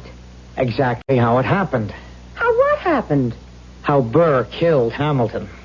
I've been reading these books all about that duel, the reports, the eyewitness accounts, and they all agree on what I saw. Well, what do you think you saw? I saw Burr, Aaron Burr, just before the duel, while he was waiting, slip off his cloak. And then I remember the look on his face after he fired his pistol. No, Stash. No, shush. He was scared. I guess he really didn't mean to kill Hamilton, and he just threw away the pistol. And he was about to rush over to where Hamilton fell, and this red-haired man stopped him. Stopped him? Just held him.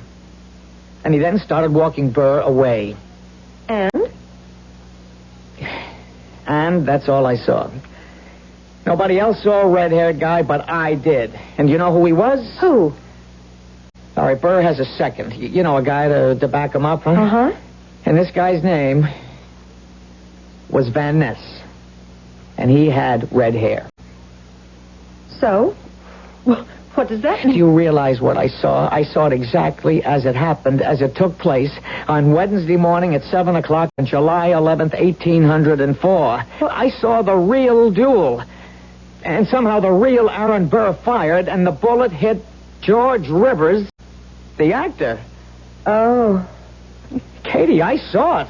Well, I'm not saying you It's the only way to explain it. The only way it could have happened. Stash, if the duel took place in 1804, how Look, could... Katie, it's like if you can duplicate all the exact conditions, you can maybe... Okay, Stash. Look, they're going to hang it on this Tony Bellows. But, darling, he did it. No, Katie. Aaron Burr did it. That's what happened. That's the crazy thing that happened. But what can you do about it? I got to tell Bauman. No, Stash, don't. Tony Bellows is innocent. You tell that kind of story to Bauman. You know what they'll do? It doesn't matter. If you know the truth, you got to tell it. But you don't know it's the truth. All right, look, here in this book. You see what the guy writes? And when Burr saw that he had killed the precious enemy, he threw his pistol away as if it were a thing unclean and started to rush toward his fallen friend and foe. And only the red-haired Van Ness, who, fearing for Burr's safety, managed to spirit him away. So? That's what I saw. That's what I saw. How he threw away the pistol, how he wanted to run to Hamilton. That's what the man's writing about.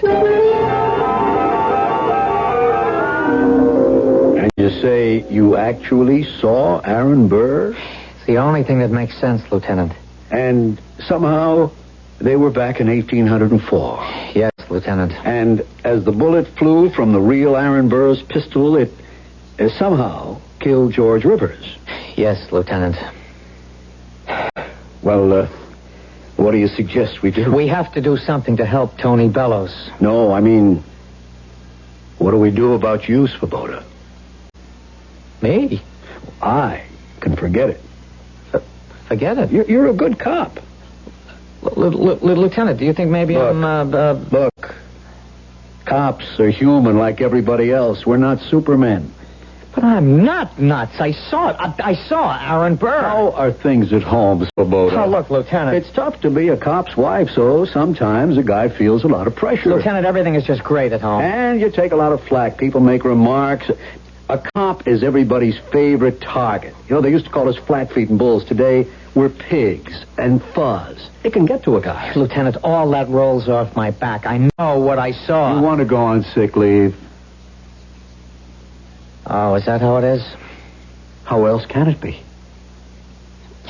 Oh, okay. Say that Bellows did kill him. How can he expect to get away with it?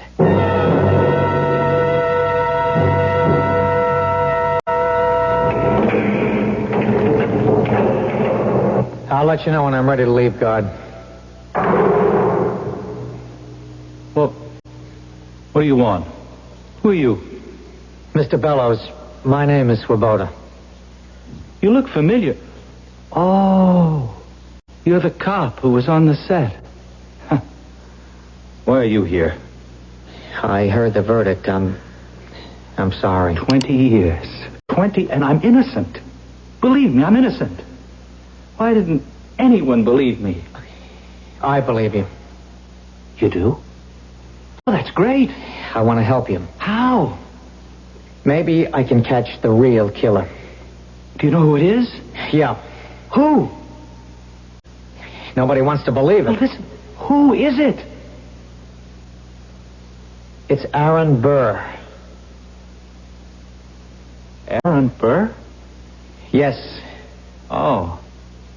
Well, thanks a lot for dropping by, officer. I really appreciate it. It's true. Oh, sure. I can't tell my superiors about it because they'd never buy it. Well, no, of course not. But I'm going to work on it independently. Yeah, you do that. I just came by here to tell you that you still have a chance. Not much of a chance, but it's all there is. Oh, that's great. What is it?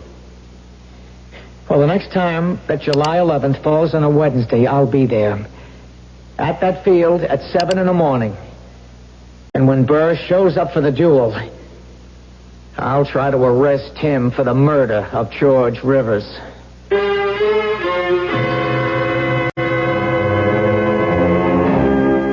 That will be 7 years from now.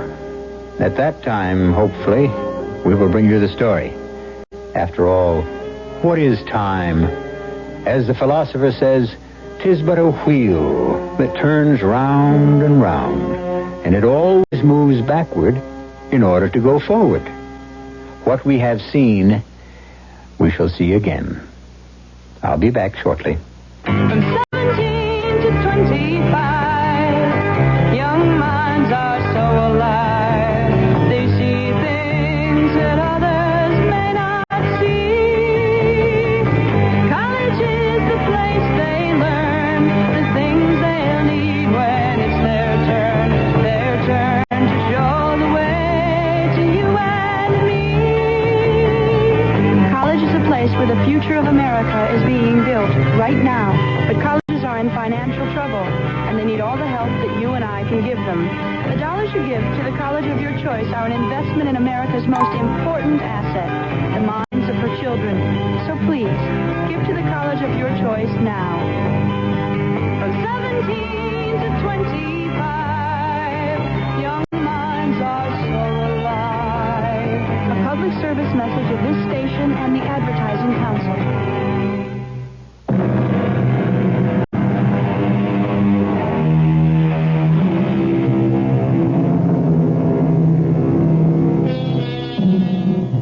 Was Mr. Tony Bellows really home asleep during the duel? Did Officer Swoboda really see Aaron Burr and his second, Mr. Van Ness? We never take sides around here. We serve the feast and let each help himself to those dishes that please him best. Certainly there is nourishment enough to sustain both points of view.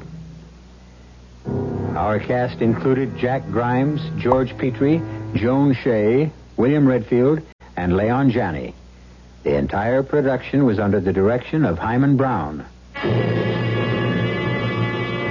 And now, a preview of our next tale. I knew there was something mysterious going on in this house. Something was wrong. Maybe it wasn't as Mayette had claimed. But I felt certain it wasn't as innocent as her father had asserted. And I also knew that I wasn't going to rest until I found out. I got out of bed and dressed myself. And I walked quietly to the door. And I turned the handle. And that's when I discovered that it was locked. Locked from the outside. I walked to the window. And I discovered that I couldn't open it. And now I knew with crystal clarity I was a prisoner. Radio Mystery Theater was sponsored in part by Anheuser-Busch Incorporated, brewers of Budweiser. This is E.G. Marshall inviting you to return to our Mystery Theater for another adventure in the macabre. Until next time, pleasant dreams.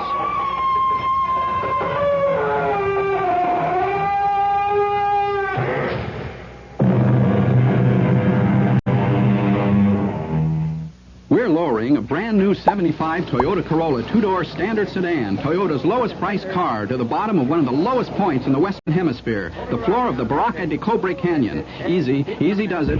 Beautiful.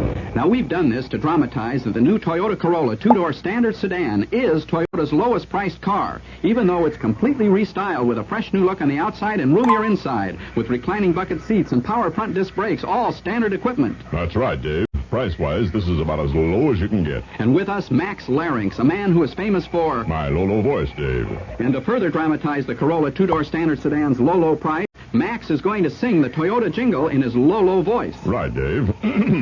See how much car your money can buy from Toyota. Yes, friends, to own and drive a new 75 Toyota Corolla, Toyota's lowest priced car... so familiar. ...certainly doesn't take very much... no.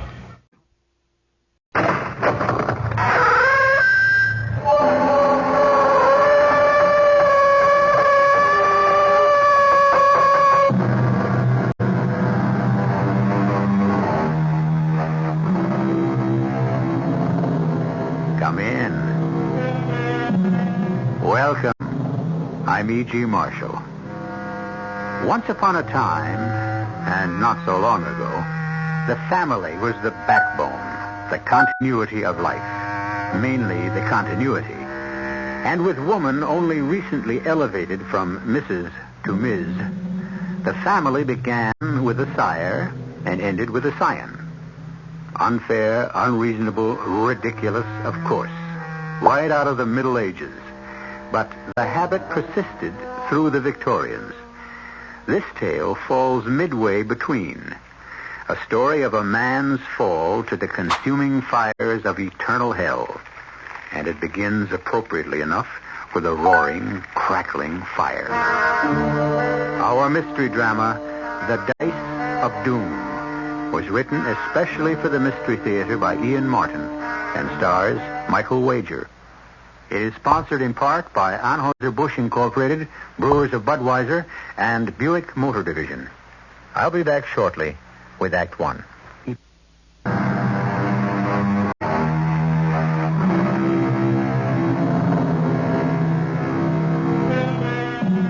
The fascination of the future. It haunts and tempts all of us. If we could just know what it held for us. But that's only because if it should be bleak or full of disaster, the human heart cannot help but believe that foreknowledge would help us somehow to change it. But in saner moments, all of us should realize it is far, far better not to know what fate holds in store for us. How much better Rudy Schroll would have been had he left it to luck, fortune, the roll of the dice.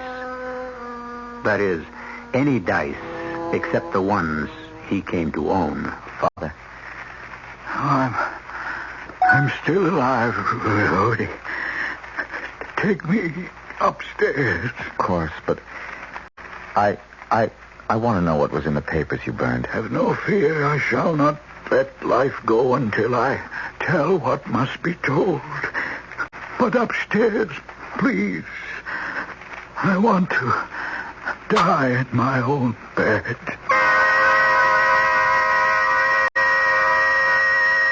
I picked him up in my arms. So frail and wasted, he seemed lighter than a child. Carrying him up the stairs, my mind was racing backward through all our life together. Fondly, happily. Sadly, now that he was to die. But as strong as any feeling possessing me at the moment was curiosity. Curiosity aroused because coming home unexpectedly a few nights before, I had found my father hurriedly stuffing a sheaf of yellowed manuscripts into a safe I never knew existed. Behind the portrait of the reputed black sheep of the family, my great-great-great-grandfather Helga Stroll. As I laid my father on his great bed beneath the pleated tester, he answered my question. The manuscripts you saw me putting away the other night, the ones I burned this evening, were written by your ancestor Helgar. They were a history of this. Oh, Father, let me go for the doctor. No, son. I'm beyond any mortal help now. I was going to say the history of our predestination. And it has all turned out just as Helga wrote in those pages so long ago. And what can have been so terrible? We've been an exceptionally rich and lucky family. Long-lived. Even you, Father, outlived my mother and all my long, sad list of older sisters. I have no time to dwell on others. My own time is too short. And yours? You mean my time is also short? No, that I cannot tell you. Only that you are the last of the Scrolls.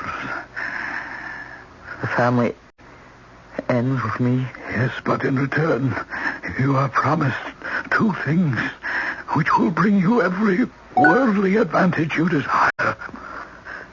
What? They were not named. I only wanted to protect you. Protect me from what? The one to whom your great-great-great-grandfather sold all of us to. Oh, who else but the... No! I will not come, Father! I didn't have to! Father!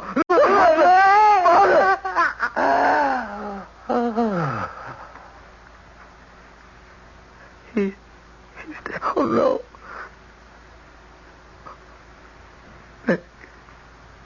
May God receive you into heaven as you deserve.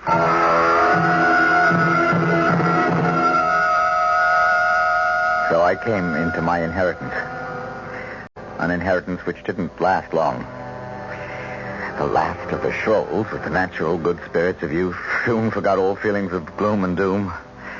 I returned to the university in a life of wine, women, and, most important of all, the sirens, whom was the theme of my life. Now, by my hope of heaven, send me an 8. Anyway. There goes your hope of heaven. Still, Johann, he was close enough by all odds.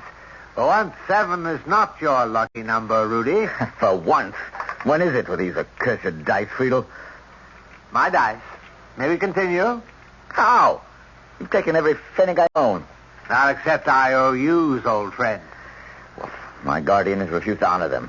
Parsimonious old tightwad. I'm on his side.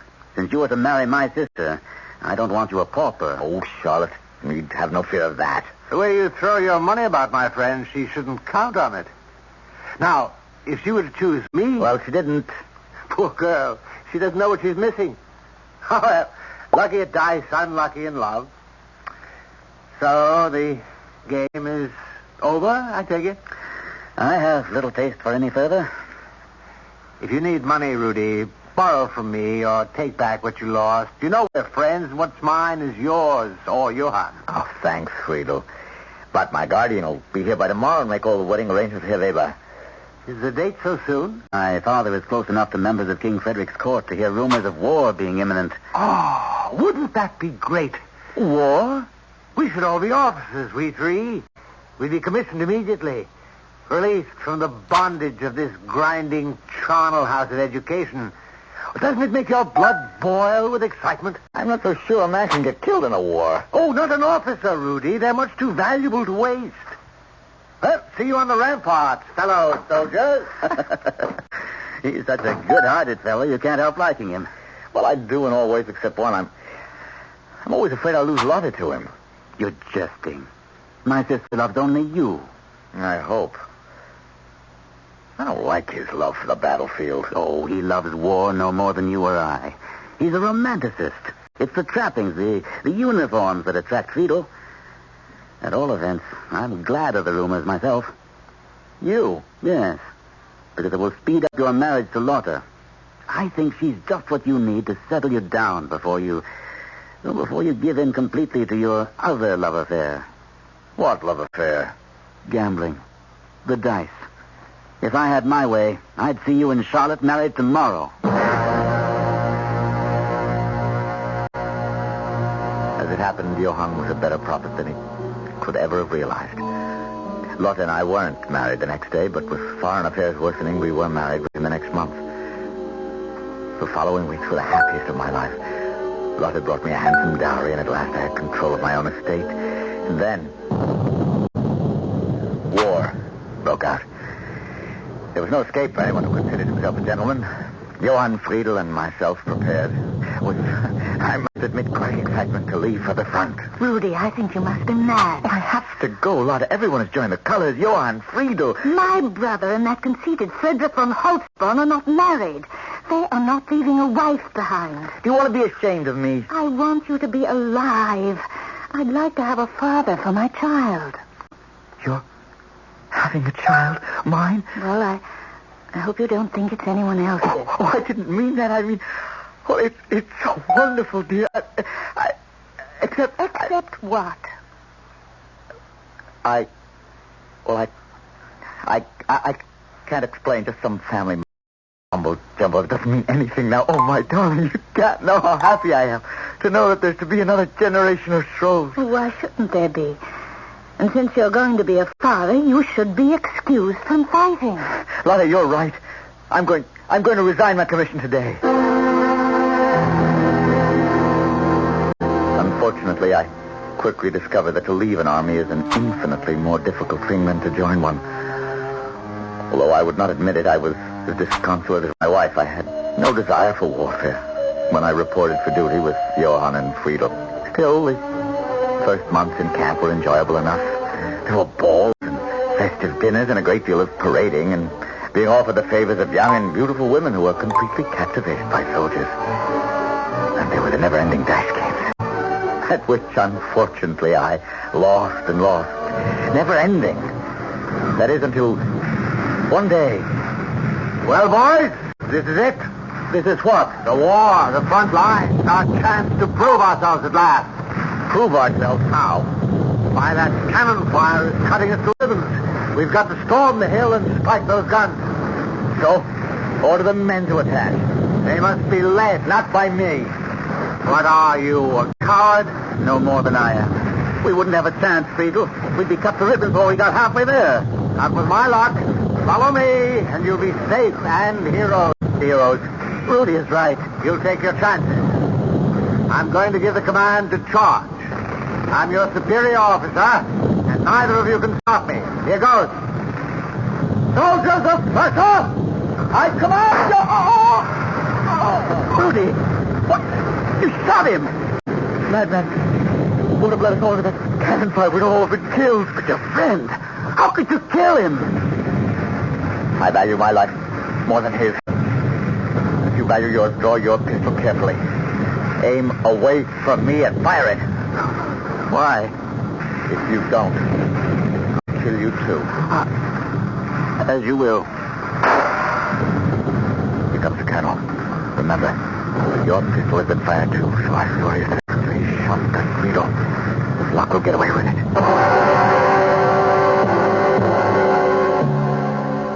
But our luck held only up to a point. Nobody had seen which of us fired the shot, but the bullet was lodged in the back of the head. Johann and I were separated and held for court-martial.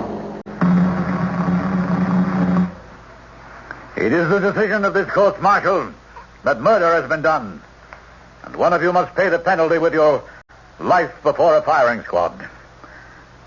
I ask once more in the name of God and of your honor as a soldier that the guilty one confess and not have two murders on his conscience. I did not do it. Rudy, how can you... Would you make your sister a widow to save your own life? I did not fire the shot. Very well. This court-martial hereby pronounces the death sentence. The fate of the man that I will be settled by a roll of the dice. The low man will lose. God, take him away. All that night I wrestled with my conscience. What little I had left, by morning I was almost ready to confess. Even the family prophecy was against me. With my child in Lotta's womb, I could not be the last of the Scrolls. So what hope had I for the promise of the two things that were to bring me every worldly advantage I could desire? I will leave you alone with Lieutenant Schroll, Father. Perhaps you will have more luck in inducing him to confess than you had with Lieutenant Brandt. Well, my son, do you wish to confess? Father, Friedel. You're no priest. You're Friedel. The man I killed.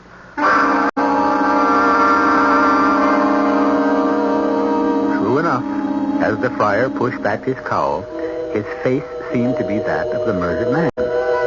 Was this some trick of Rudy's tortured conscience? Had Friedel somehow not died? Was this a genuine priest? Or if he was not, who else could he be? And what control had he over Rudy's future? I'll return shortly with Act 2.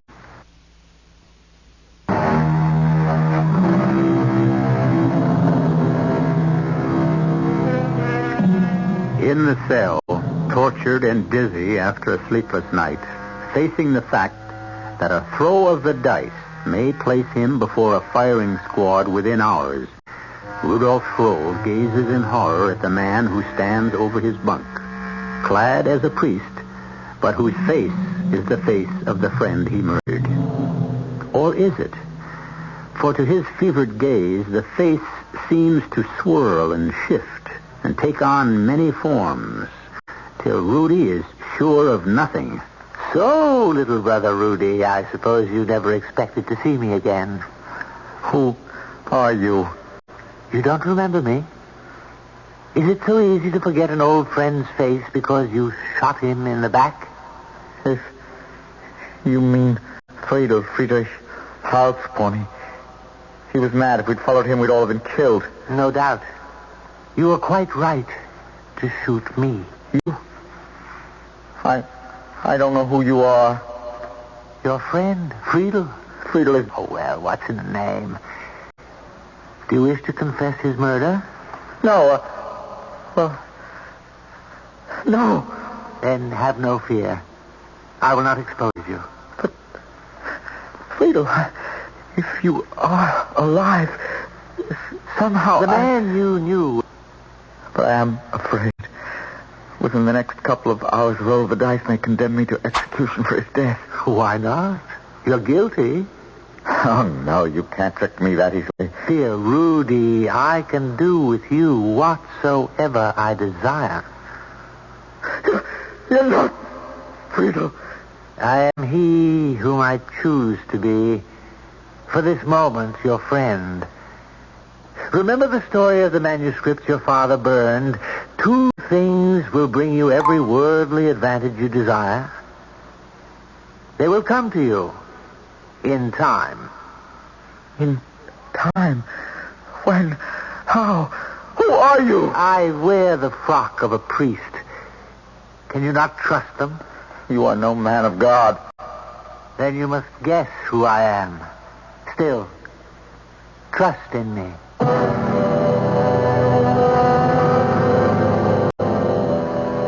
I dared not admit to myself who my strange visitor was. I was numb by fear. And before I knew it, I was led from my cell to the place of execution. A large and expectant crowd lined the route and followed me to where a sandhill had been built for the execution. There I met Johann. Rudy, you still will not confess. What about your sister Lotta? Drummer, bring your drum. Lieutenant Brandt, yours is the first roll. Here are the dice. Throw them on the drumhead. May God defend me. Double sixes. God heard my prayer. Well, do you wish to roll, Lieutenant? If I match it, what then? We'll roll again. Give me the dice. One of the dice. It broke in two. Yes, there's no reading the number. Has anyone else a pair of dice? If you please, Your Honor, a poor peddler, but I have dice for sale. The army does not have to buy. I commandeer one pair of dice from you. Give them to this man. Now, throw. Yes, my colonel. Double. Sixes. Then we must throw again. You first, Lieutenant Grant. I cannot ask God to defend me again. He has not treated you kindly. A 2 and a 1. Show. Yes. So, sixes again. So be it. Take Brant and bind his eyes. Make ready for the execution. Your dice, peddler. No, my friend. Yours. The two things that can bring you every earthly advantage you desire. As they have already. Colonel Peddler. You're... What? Friedel the priest? Or... Mention no names. I'm your benefactor so long as my pact with you exists. Listen. Ready? Aim! Fire! But for me and those dice, that might have been you. Keep them. They will roll for you what you wish, win or lose, until your time is up.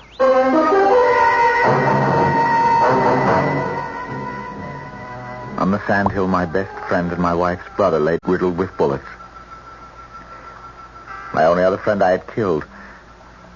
Or had I? Was it some shade from beyond the grave who had placed the magic dice in my hand? Some magic they proved to be. I could lose or win at will, and in no time I had bought my way up out of the army. My life, even my wife's, became the lure of the gambling table. Come in.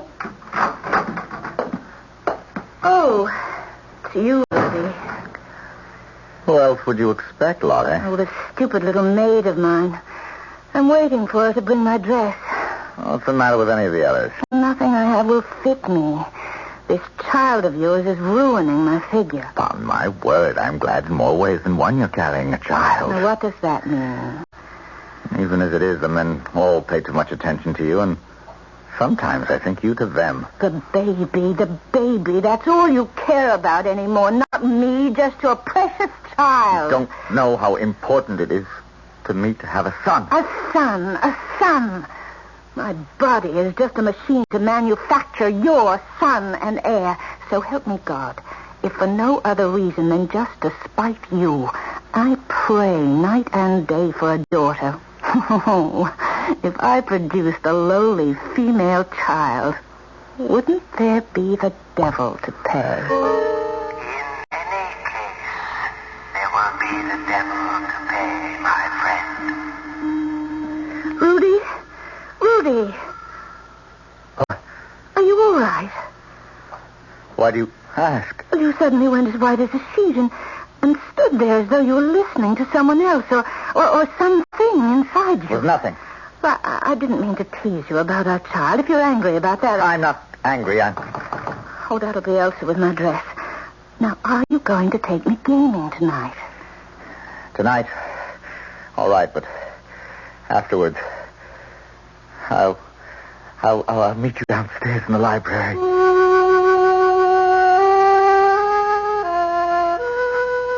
I had to be alone for a moment.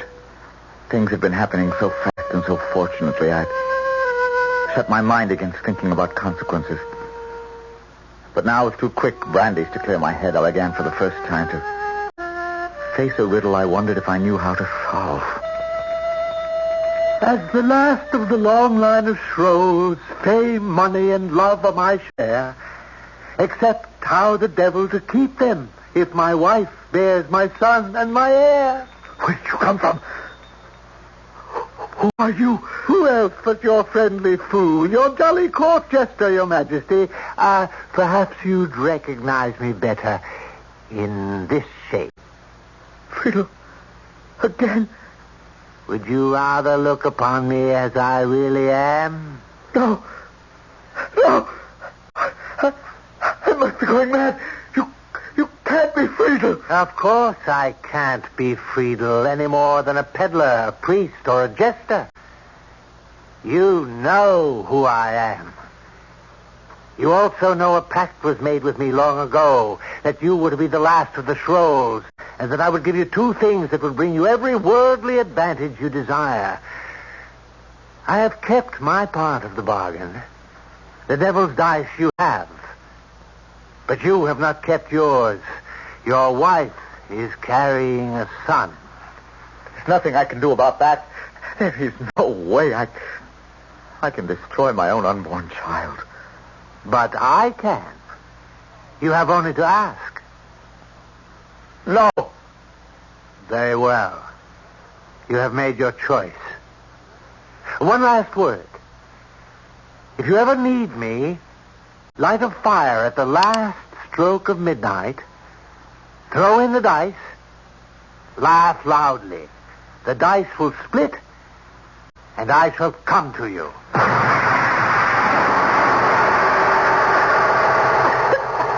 In heaven's name, Rudy, what are you trying to do? Set the house on fire? The smoke is as thick as a blanket. What need have we of a fire if we're going out? And such a fire. It smells as if the devil flew down the chimney. Not down, little wife, I wanted to say. But up. But I had no words left to say in a raging desire to bury my thoughts. Make my mind a blank. Shut out everything with the wonderful fever that evoked me every night to the tables. Where I could win or lose at will. For I alone was king. Yes, most point is 10. Dice. A 5 and a 2. 7 is a loser. That is 40 to the first better, 20 to Mynheer number 2, 50 to the lady. What's wrong, Rudy? You lost again. That's right. But this is the 10th night running. Now you must go back and win. With what? With your luck, your magic touch. You always end up winners. This time, apparently, I can't go back. Why not? Because I have no money. No, but my jewels. Already pawned. We're bankrupt, Lottie. But what are we going to do? Come along. We must get home. I have things to do.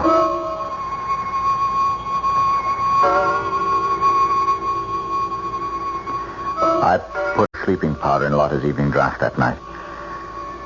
And I built a fire, striking the first match at the last stroke of 12. Then as the fire caught, I threw in the dice and laughed. A wild, hysterical laugh with a life of its own that shook me from scalp to the soles of my feet. A laugh that became a sob. At the last moment, I tried to reach for the dice and draw them back before it was too late.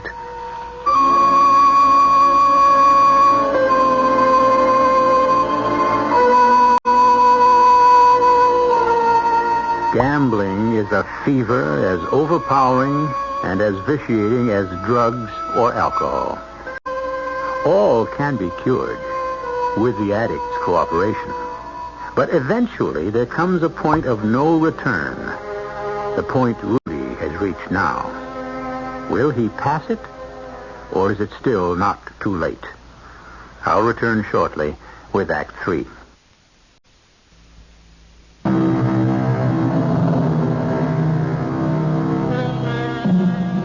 Rudolph Schroll stands before the fire he has just lit, his hand extending to pick up the dice from the flames. But in the very act of reaching, he draws back.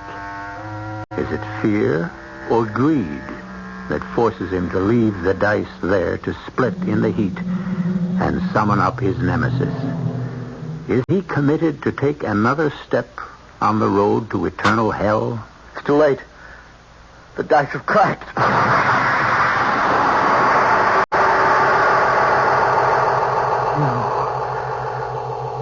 Yourself. Am I not the one you called? Yes, but Well, always in some other form.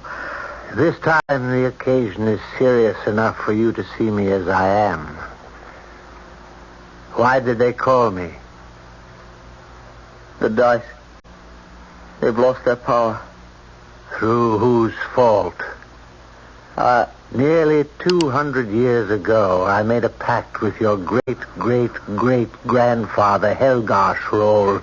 For close to 2 centuries, I have lived up to my side of the bargain, as your ancestors have lived up to theirs. Only you have tried to change the terms. I just want what any father wants, a son. A son to carry on the family name? Yes. No. My pact was for 5 generations, and I want no more of the Shrolls to trouble me. No child. But leave that to me. But I don't want my wife to be hurt. Would you rather I took you now, as I can do with your contract already broken? No. Have no fear. Your wife will come to no harm. You will live out your time on Earth, and the child would never have been born in any case. You underestimate my power, and your dice will have their magic again. See that in all else you obey me, or they will be disarmed, and I shall drag you to the pit that moment. Satan be with you. He was gone as suddenly and completely as he appeared. A devil from blackest hell. And yet as he spoke, his face had rippled like a reflection in a windy pond, and the form kept changing, ever changing, from satyr to Friedel, to the priest, to the peddler, to the croupier, and back to the satyr again. Malevolent, diabolical, menacing. For a moment it seemed a dream, and then I was looking at the dice in my hand. Whole again. And hearing the final proof. Rudy, help me. I'm losing the baby. It took a little while to raise enough to get started again. But once I had a stake, I was merciless. When I cleaned out everyone's pocket in one town, I'd move on to the next. We lived up to every magnificent penny I made. Our parties were legendary, haunted by every profligate in Europe, stained by every sin in the lexicon. Lotte failed to recover her figure. Wine and brandy the culprits now. The Baron von Schrollhausen, as I called myself, was much too rich to be unattractive. No matter what my excesses.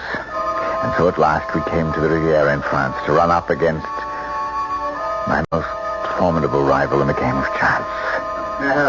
Who is that perfectly gorgeous man at the baccarat table? That, my pet, is the Comte de Mauvrais, the second most important gamester in Europe. Oh, some say the first. That's a matter we'll settle someday. Is that the Comtesse by his side? It is. And she is beautiful. She's a painted hussy, that's all. Oh, he's getting up. Perhaps he'll come our way. Lotte, here's 100,000 francs. The wheel is waiting for you. Oh, but I prefer to meet the Comte alone. Go. Yes, Rudy. If you insist. Very few things would tempt me away from the baccarat table, but I believe I recognize the great Baron von Schrollhausen. At your service. And I'm flattered at the recognition. The Comte de Mauvrais is, of course, known worldwide. Oh, I am flattered in return. May I present my Comtesse, Margot? The Baron. A pleasure long deferred, Monsieur le Baron. That is your wife who just left? Yes, Lotte, she is not at her best these days. Oh? Oh, I'm being unfair only because I am blinded by your beauty. A fluttering little hand lay in mine like a bird's as I kissed the back of it. But from her palm to mine was passed a tiny ball of paper. Well, Baron, it was fated we should meet eventually. Eh? When do we cross swords? At what game? Chemin de fer is my favorite. Unfortunately, I do not play cards. Only the dice. Then, since I am challenger, choice of weapons. When do we begin? Since you select my game, the time should be named by you. Tonight, I'm committed to chemin de fer. Tomorrow, I must leave for business in Marseille. Shall we say 1 week from tonight? Accepted. In the meanwhile, bonne chance at our tables, but save your best for me, eh? Now, if you will excuse me, I must return to my game. And you, monsieur, must take me and introduce me to your baroness. May I suggest a glass of champagne? Oh, what a delightful idea. Especially since they are serving on the other side of the casino. Especially. It will give you a chance to glance at the billet doux past you, unobserved by either of our spouses. I must admit it has been burning a hole in my hand. So I shall read it as we stroll. Unobserved. Except by you. That is nothing to be afraid of, since I wrote it. You. The pavilion. My own Petit Trianon, a private little retreat of mine at the other end of our chateau garden. And your husband will be away all next week. May I expect you?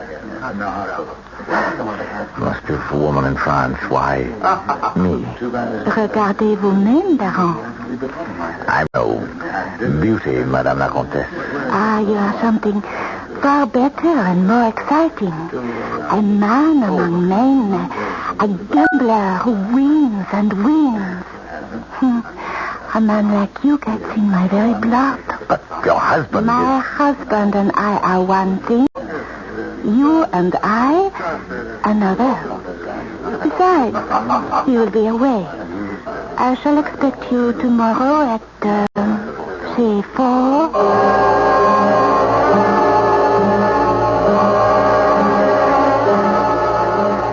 You are marvelous. Everything I expected of you. My lover, my strong one. What is your strength? My strength is your desire for me. Then meet me again. Tomorrow. Here. Same time.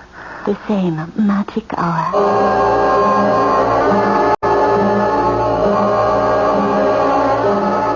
What makes a man a gambler, Rudy? I don't know what makes a man a doctor. Study, dedication, desire? Well, for a gambler, the first two, but the third, that's a fever, Margot. Must we waste our short hours together talking? Not when you mention fever. That's what you've become for me. But you've already won me. Not enough, not yet. Not for me, with you.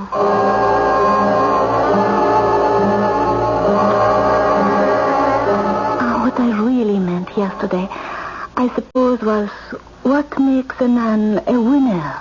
What makes your husband one? That's simple.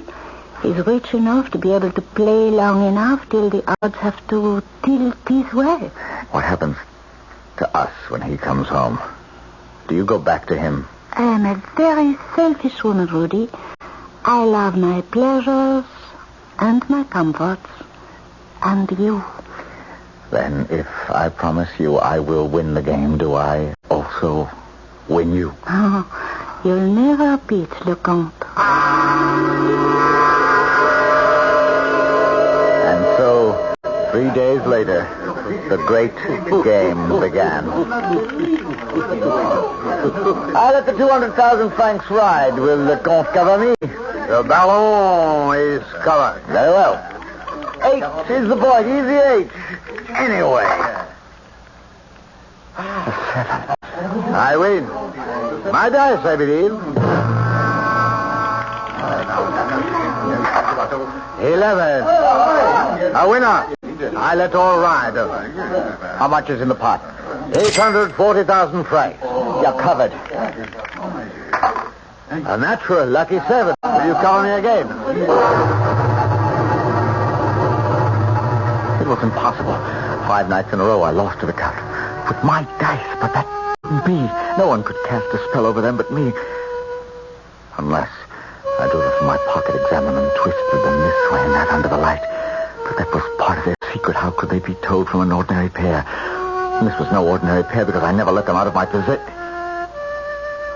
Margot, they're gone. I'd been taken in by one of the oldest tricks in the world.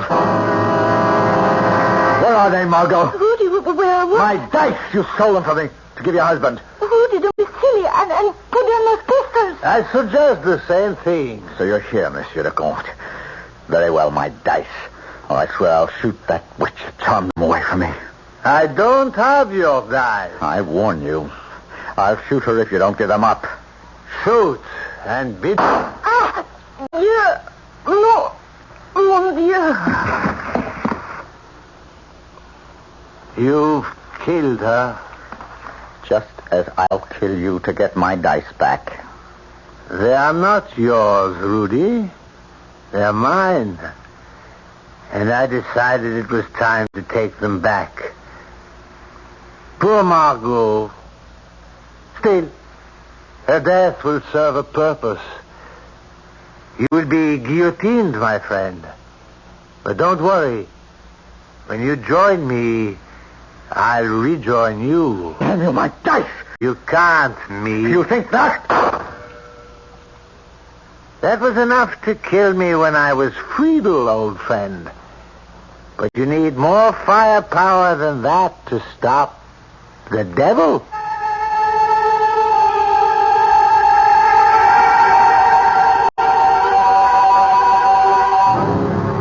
There was some disagreement among the judges at the trial as to whether Rudolf Schroll should be guillotined or sent to a madhouse. But the Comte's face, as he testified, was so white and frozen with grief that Rudy's wild story was judged a deliberate attempt to escape his crime of conscience. He died under the knife, fulfilling the prophecy that he would be the last of the Schrolls. I'll be back shortly.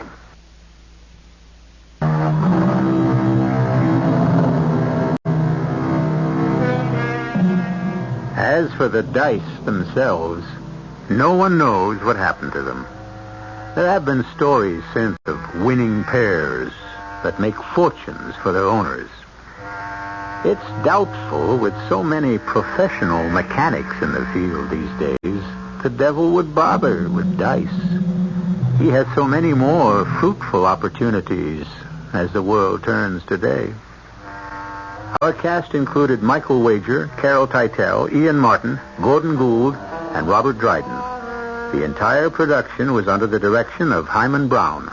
Radio Mystery Theater was sponsored in part by Sign-Off, the Sinus Medicines. This is E.G. Marshall inviting you to return to our Mystery Theater for another adventure in the macabre. Until next time, pleasant dreams.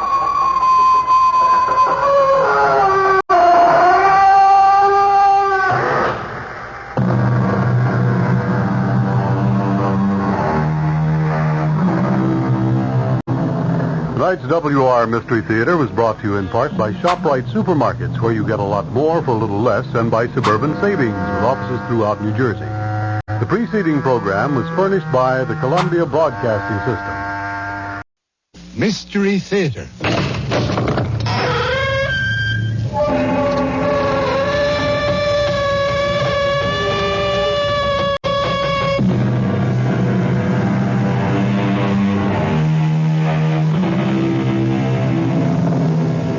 Come in. Welcome. I'm E.G. Marshall, practitioner of the 7th oldest profession, storyteller, spinner of tales, weaver of dreams, especially those that are dark and foreboding. An ancient poet wrote, "Forgetfulness, sweet and blessed forgetfulness, is the most precious gift of the immortal gods.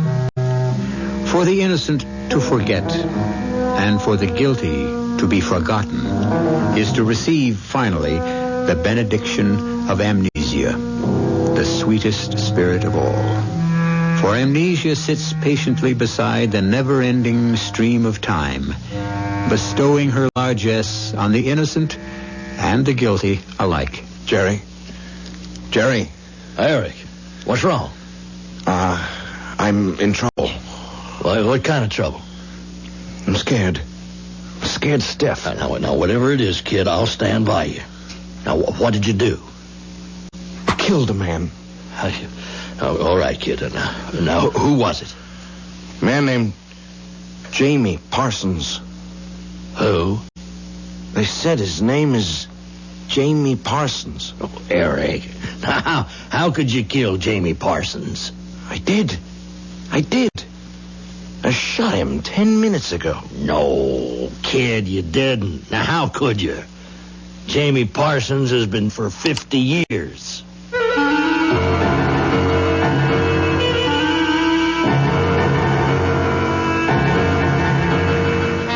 Our mystery drama, A Bride for Death, was written especially for the Mystery Theater by Sam Dan and stars Tony Roberts.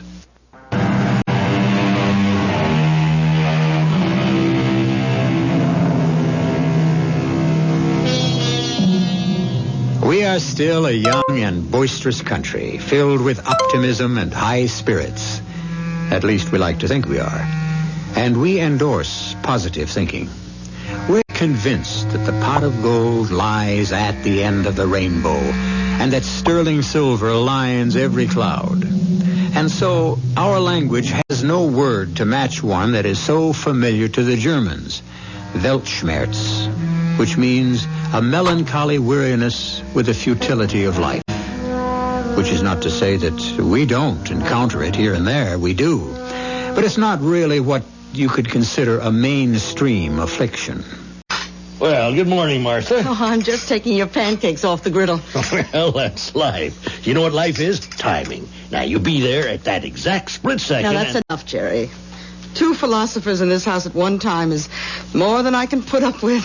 Shakespeare down yet? And don't call him Shakespeare. Well, why not? He's a poet, ain't he? Here, feed your face and give us a rest. Okay. Now, you tell me. Now, here's a boy, 25 years old. He's been to college, means he's got brains, he's good-looking, means he's got no problem with women. Jerry, I'm worried about Eric. Worried? For crying out loud. What's his problem? I don't know. Well, it doesn't help that he can come running to his big sister any time he needs it. It's just that, I don't know, he feels rejected. Rejected? Why, that boy is welcome wherever he goes. No, Jerry. He's actually being rejected by the editors. He sends his poetry into a magazine, and back it comes with a rejection slip. You know, I read some of those poems, and I couldn't make head or tail out. Oh, what do you know? Well, I know what I like. You know what he ought to do? He should get a job. He's trying to find himself. Oh, I pass. Good morning. Oh, Eric, you're just in time for breakfast. I only want some coffee. You can tell that this is a city boy. Eric, you really ought to have a good breakfast. Sugar and fresh cream, Eric? I'll take it black. I've got this headache. Oh, look, you better see a doctor. No. He doesn't need a doctor. He needs to have a good time, raise a little hell. Hey, why don't you come with us, Eric? Into the dance at the Grange Hall tonight. Put your arm around a pretty girl, the whole world is different. I wish the whole world could be different. Now, Eric, you just can't get serious at this hour in the morning. You're going out for a ride. Saddle up Duke or Admiral, and you just look at that sky, and you just breathe that air and enjoy that sun. And you know how you feel? I remember that poem you once recited when you were a kid. And you'll say it again. God's in his heaven, and all's right with the world.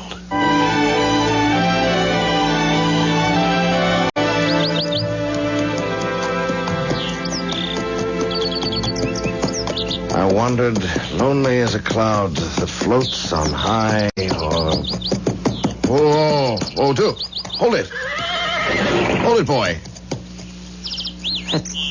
I can't be. It can't be. It's a mirage. Stay here, Duke. There's plenty of nice grass. Have your lunch. I have to find out about this. incredible. Out here? This type of architecture? Out here? Jamie, darling, I knew you'd come. Oh. I'm sorry. I'm not Jamie. Oh, I see. I've been waiting for Jamie to come back from the war. The war? Yes, the war. And now I know who you are. Well, who am I? You're Jamie's best friend, his buddy in the fight. And Jamie fell and he died in your arms, and with his dying breath, he made you swear to come and tell me I'm the only one he ever loved. But, after I finish crying for Jamie, you and I will fall in love. I almost wish that were true, but that's not what happened. I was just riding by, and I was struck by the look of the house. Were you? It's fantastic. This ornate, late Victorian architecture is so perfectly preserved. Do you like it? It's fascinating. Well, I think it's just too much gingerbread. Granddad built it. I've never seen you around here. I'm visiting. Jerry Carraway's my brother-in-law. You can't mean Jerry. You mean Oscar. No. Oscar Carraway owns the farm over on Stillwell Creek. I think that's what they call it. Well, that's Oscar. Jerry can't be anybody's brother-in-law. He's hardly a year old. I suppose we're talking about two different people. Now, if you're kin to the Carraways, I am going to invite you to come inside and have a nice cool glass of lemonade. Well, thank you. Come on into the parlor, and we'll sit. I don't know what is the matter with me. My name is Julia Sanford. And I'm Eric Mills. I can't get over this. What? The way this place is furnished and that phonograph. Oh, yes, everything is the latest from all the way over to Omaha. Everything is so authentic. And I think the telephone is a great final touch. Well, it's just an ordinary old telephone. Old is right. Well, that's practically an antique. They used to have those about the 1920s. I've seen them in the movies. Do you like movies? Well, some of them. What's your favorite? Well, I have my own taste. I mean, my favorite movie happens to be, don't laugh, Birth of a Nation. I saw it at a retrospective in the museum. We saw that in town at the Bijou. Do you have a theater that shows old pictures? Old pictures, new pictures, any kind. Everything here is so, So what? Well, that one word, it just covers everything. Authentic. Even your dress. Oh, this is just a silly old... Well, you know, nowadays there's no style. There's no set style. Girls dress any which way, but yours is definitely 1920-ish. Well, I should hope so. Dad's taking me shopping in Omaha as soon as I get back from Washington. Oh, do you like politics? No, definitely not. Oh, don't you ever say that in front of Dad. I told you Dad's in Washington visiting with President Wilson. And he... But Wilson isn't the president. Oh, that's right, he isn't. I can't get used to the idea of that new one, Mr. Hardin. Mr. Warren Gamaliel Hardin. There's a mouthful for you. But, Dad was against him at the convention. The way you talk, I almost believe you. Why, you can read it in the newspapers. Dad is an important man. He's going to run for governor. You just ask Mr. Carraway if that's not so. No. What I mean is... Oh, I hope it didn't sound like bragging on my part. Everything is so... You don't believe a word I say. All right, now here. Now just read it for yourself in yesterday's paper. Now what does that headline say? This is the Rocky Mountain Advocate and Messenger, July 18th, 1921. Even the newspaper? It's so carefully preserved. Preserved? Why would anyone want to preserve a copy of the silly old ad mess? You can always get a fresh one the next day. Oh, if only this period had never passed away. You know, I don't understand half the things you say, but I love to listen. Do you suppose that I could call on you again? Oh, well, I understand. There's a dance at the Grange Hall. How would you like to go? I'd love it. Great. I'll pick you up. No. Oh, no, I better not. Why? Jamie. Jamie? We're engaged, and it wouldn't be right for me to go to a dance with another man. But Jamie's been missing in action, you say, and... Yes, and everybody says he's... I'm sorry. And if I went to a dance with someone else, it would be my way of saying to the world that I thought he was too, and I don't want to say that. I just don't want to say that. Julie, I don't think people would say that... You better not stay here any longer. Julia, if I said anything... Please go. I must ask you to leave. But, Julia... Please.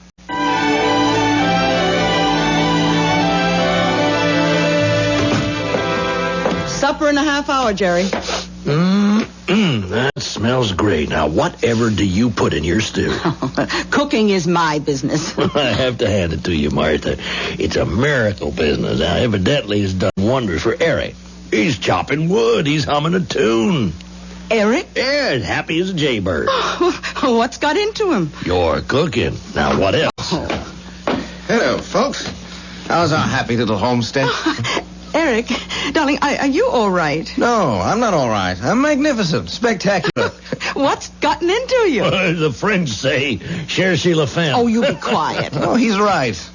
Oh? Well, who is she? Well, there may be one or two little complications there, but nothing I can't handle. Why didn't you tell me? Tell you what? Tell me you had a museum here. Museum? Well, there ain't no museum. It's a wild place, and it's a gem. It's authentic to the tiniest detail. Eric, please tell us what you're talking about. Dedicated to the 1920s. What is? This museum. Oh, but there isn't any museum. Yes, there is. Where? Oh, come on now. Quit pretending. She works there. I suppose she's the curator. Who? Her name is Julia. Julia? Oh, you'd know who she is, Jerry, because she has to be the prettiest girl in town. Eric, this museum, just tell us where it is. But it's down the road from here. It can't be more than 2 miles. It has the most beautiful garden and lawn. And the house is a perfect example of late Victorian. I think it's called the Sanford House. It's the most beautifully kept... What are you looking at me like that for? Eric, the Sanford House is an old ruin. It's falling apart. Oh, but I was... And it's so overgrown that if you didn't know it was there, you couldn't even see it from the road. No, I was just inside, and it was... Eric, are you sure that you... I was inside the most beautiful... Now, you think you'd better see a doctor, Eric, huh? But I was. Eric, you want us to ride back there with you and prove it? Are you saying that the girl, the house, that was all a dream? But I wasn't dreaming. I know I wasn't dreaming. And he wasn't, because we were there too. Unless it's possible that we were dreaming also. Well, every young man should have a wonderful girl of his dreams, and it's just fine if that's where she stays. It's when she materializes that you can run into a problem. I shall materialize again shortly with Act 2.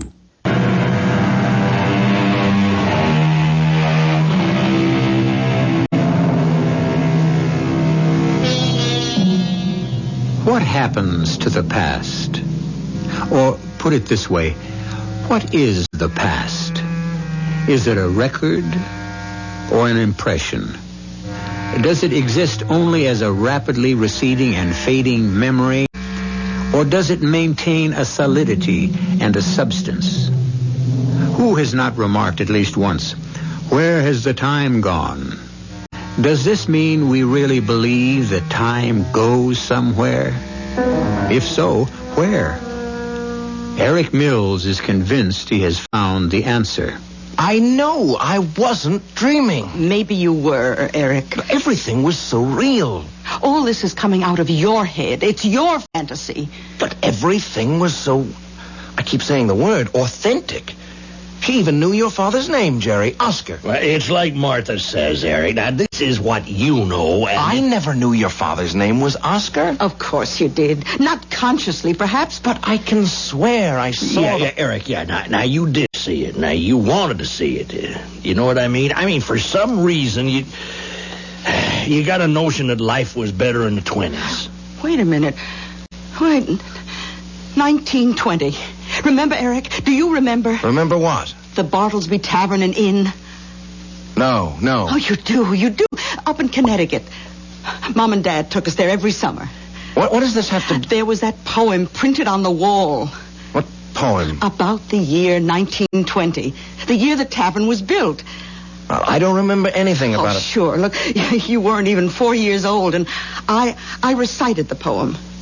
And you were able to memorize it just from hearing me read it once. Oh, Mom thought you were a genius. I don't know what you're talking about, Martha. Listen, let's see now. I was built in 1920 in a time of peace as a place of plenty. Let no care or trouble enter... finish it for me, Eric. For love and joy are at my center. You see? Well, what does that prove? I mean, that I could make up a whole thing about being back in the 20s? You could do anything. Jerry.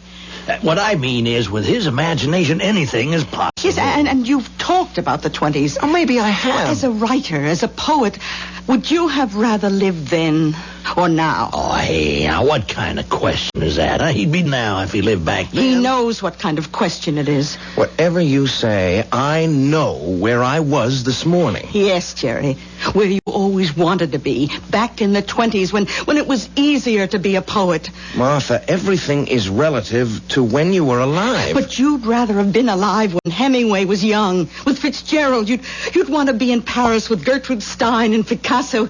You feel that people like them would be more apt to notice your worth than the people of today. Well, what if that's true? What if it's true? Yeah, sure. I mean, the 20s were a more exciting time to be alive, but does that mean that I could just conjure them up?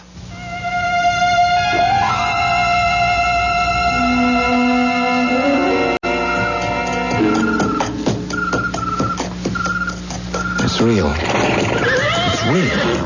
I knew it was real.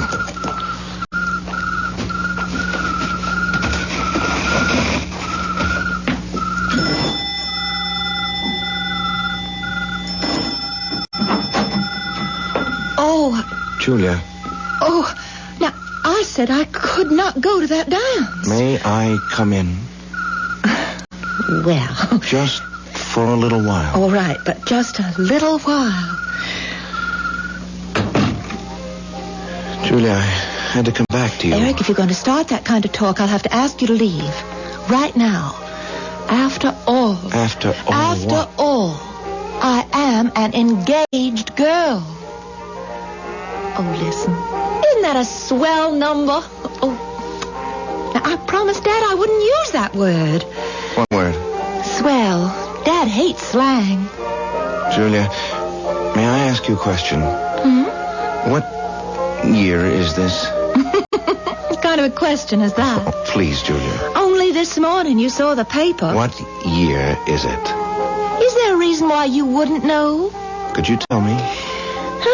It is July 19th, 1921. You sure of that? Honestly, Eric. What's that? What's what? Don't you hear it?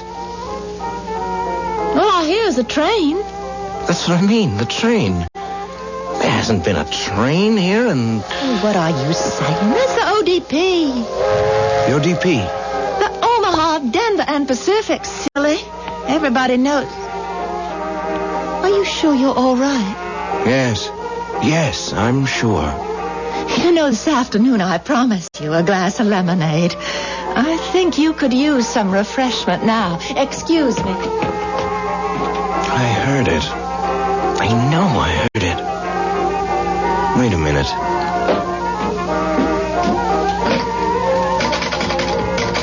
Hello? Hello? Information, please. I can give you any information you want. Do you have a number for Mr. Jerry Carraway?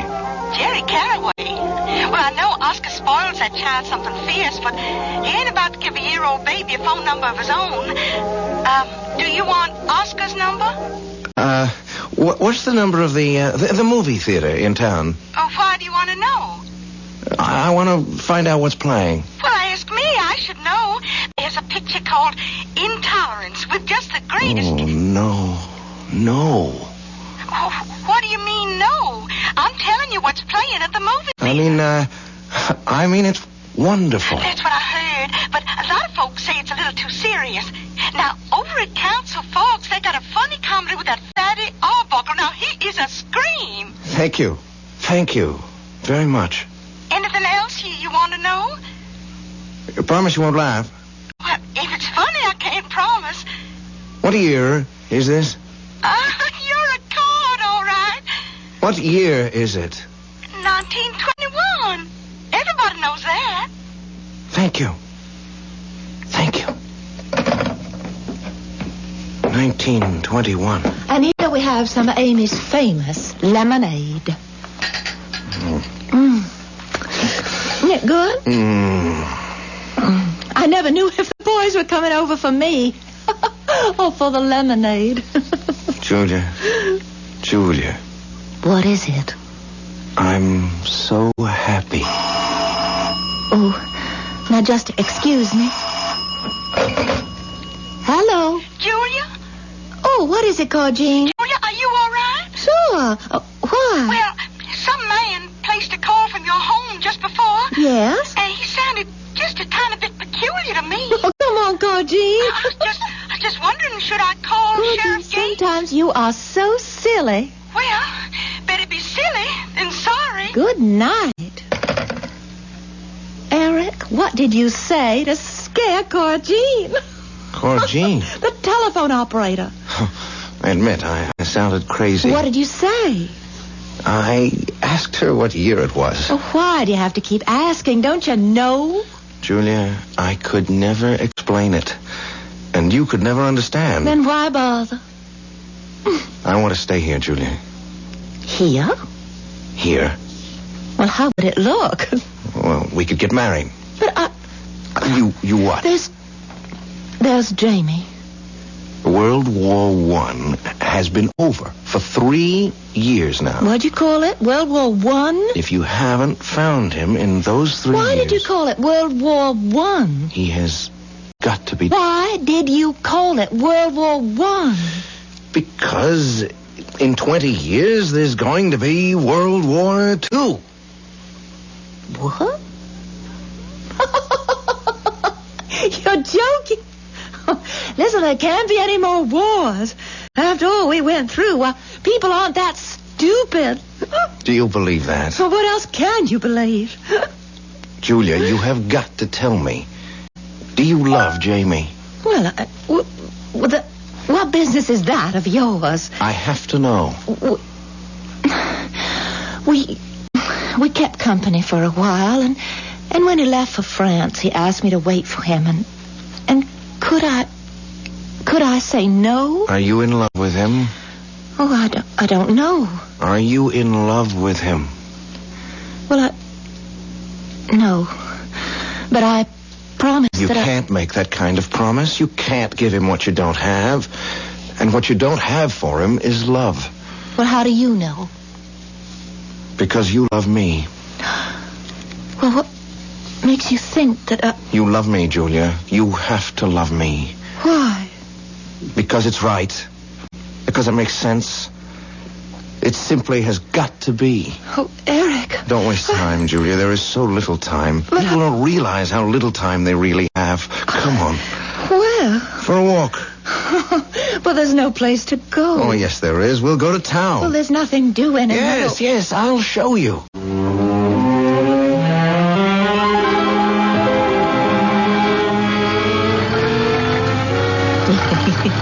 You are having so much trouble with Dad's old car. I can't get used to the way these gears shift. Well, here we are. It's beautiful. Well, nothing ever happens here. There's the drugstore, and the hay and feed store, and the moving picture house. And they just took the sidewalks in for the night. That's a local joke, Eric. Oh, and the train. Well, let's stop at the station. Well, if somebody flags it down. Uh-oh. What's the matter? Oh, it's old Lady Haskins. I don't want her to see me out with a fella. It'll be all over town. Take me home, Eric.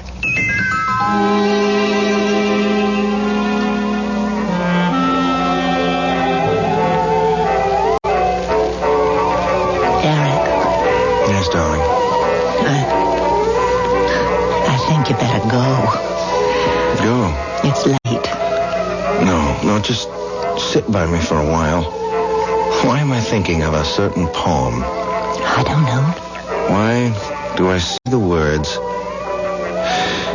From too much love of living, from fear and hope set free, we thank with brief thanksgiving, whatever gods there be, that no life lives forever, that dead men rise up never, that even the weariest river winds somewhere safe to sea. Oh, I like that. I believe it. That no life lives forever. That men rise up never. That even the weariest river winds somewhere safe to sea. Oh, would you write that down for me, Eric? Of course, darling, Here's of course. a piece of paper and a pencil. That no life lives forever. Oh, Eric. Eric, I know now. I know in my heart that Jamie is not. I shouldn't have said that. But you see, now I know that our love, which is so sweet to us, will cause no one else pain.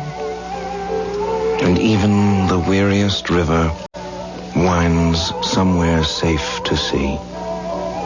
Here. Oh, Eric. This is the first gift you ever gave me. We're safe. We're safe here. It's just as I dreamed it would be. Oh, that must be Dad calling from Washington, D.C. He's probably going to tell me about his meeting with the president. Well, I'll have more important news for him. And I want you to say hello to Dad. Hello, Daddy? Daddy? Julia. Oh, who is this? Julia. Jamie! Yes, Julia. It's Jamie.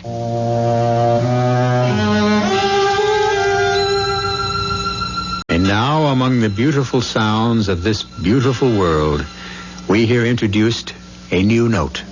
And we know very well it must be a note of discord. And was the poet right? Is it true that men rise up never? Where has Jamie come from? And where is he going? I shall have the answers when I return shortly with Act 3.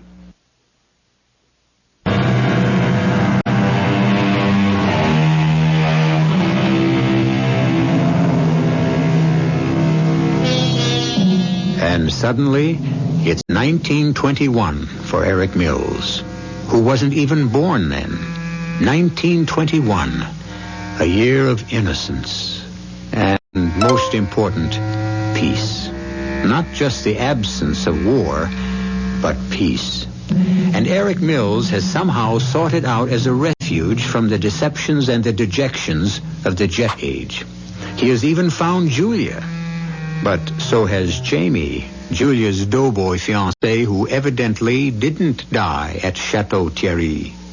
Jamie, they told me you were dead. They left me for a long time. I didn't know who I was. And then I remembered. I remembered you. And I've come home. Jamie, I've got to... I just got off the train. Jamie, dear. I'm coming home, Julia. I'm coming home to you. And I'll run from the station. I'll run all the way. Please, Jamie, wait. You remember how I could run all the way? I can run even faster. Jamie, there is something I must tell you. There is something I must tell you. I'll see you very soon. It's Jamie. And he's alive.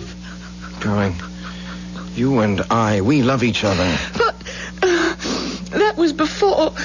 Before what? Before I knew Jamie was alive. Our love has nothing to do with anyone else. Jamie still believes... A lie. Oh, don't say it that way. Well, how else can I say it? If you love me, then Jamie believes a lie. Oh, Eric, please, go. Go. Quickly. Why? Before he gets here.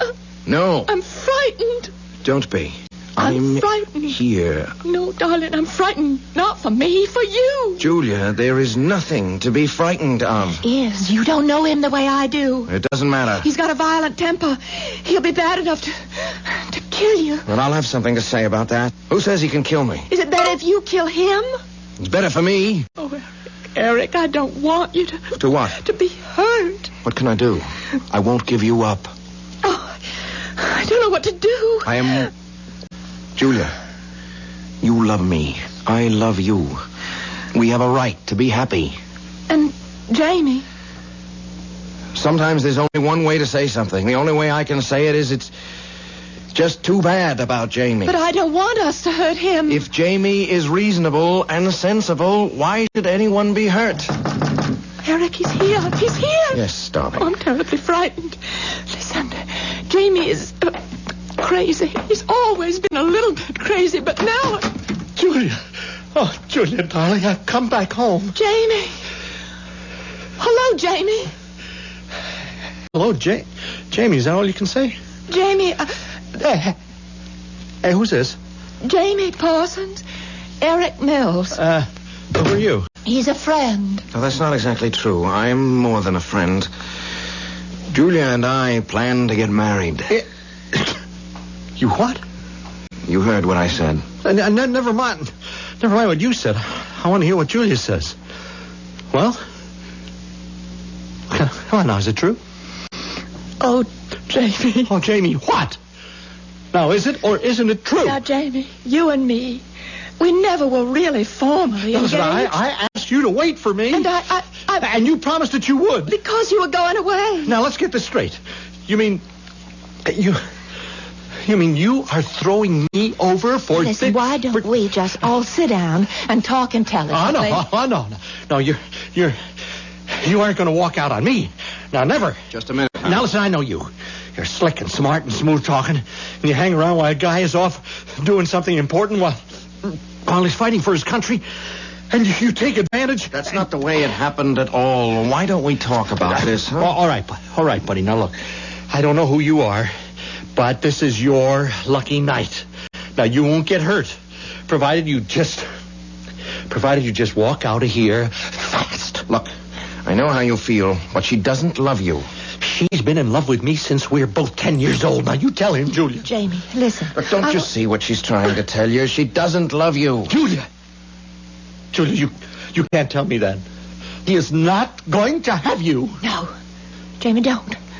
Please, put that pistol away. No, he won't have you. You won't. Please don't kill him. Why not? Please. Who deserves killing more, huh? Jamie, please. What do you think kept me alive all those months in the hospital, thinking of you, dreaming of you, picturing how it would be? Well, when I got back home, I am home now, and I know what I got to do. I won't let you. Get away from him. No. Listen, ain't that just your style, huh? Hiding behind a woman's skirts. I don't have to hide anywhere. Better let go of that gun. I'm gonna kill you. Let go. Stop it, both of you. Stop it.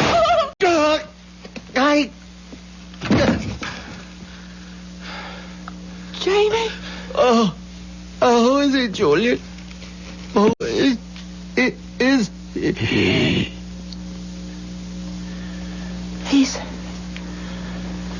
He's didn't mean to. You saw that. I didn't want... Who are you? Eric. I'm Eric. Who are you? Eric. The man who loves you. Oh, yeah. I need someone to love me. I need someone to love me now. And now that Jamie's gone, what can we do about Jamie? There's only one thing I can do. give myself up. No, they'll put you in prison. I have to pay for Jamie. I'll turn myself in. No, Eric. Don't leave me. Don't leave me. I have to do it. Don't leave me. Wait for me, Julia. Will you wait for me?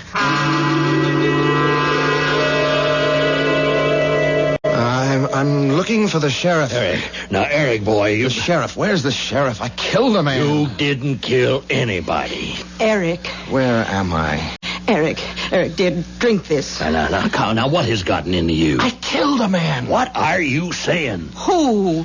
His name is Jamie.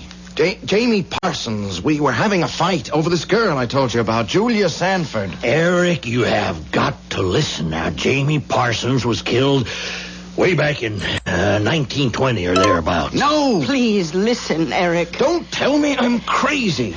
Eric, look, we found you wandering around on the road. I was looking for the sheriff. Eric, now way back after the first war, Jamie Parsons came home. Now, he was sweet on Julia Sanford. Now, he was also crazy. Maybe it was what they call shell shock in those days. But anyway, he tried to kill her, and somehow the gun went off and killed him. No, I was there. No. It was too much for Julia. After her father died, she shut herself up all alone.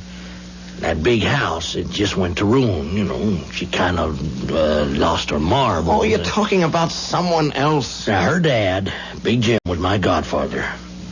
And so we go over there regular. Now, we bring her food, and we'll see that she's still alive. All right, let me show you. No, Eric.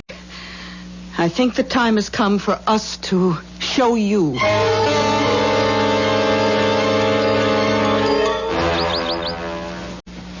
No, this can't be the place. The lawns, the gardens, flowers, it was like a park. Eric, this is the Sanford place.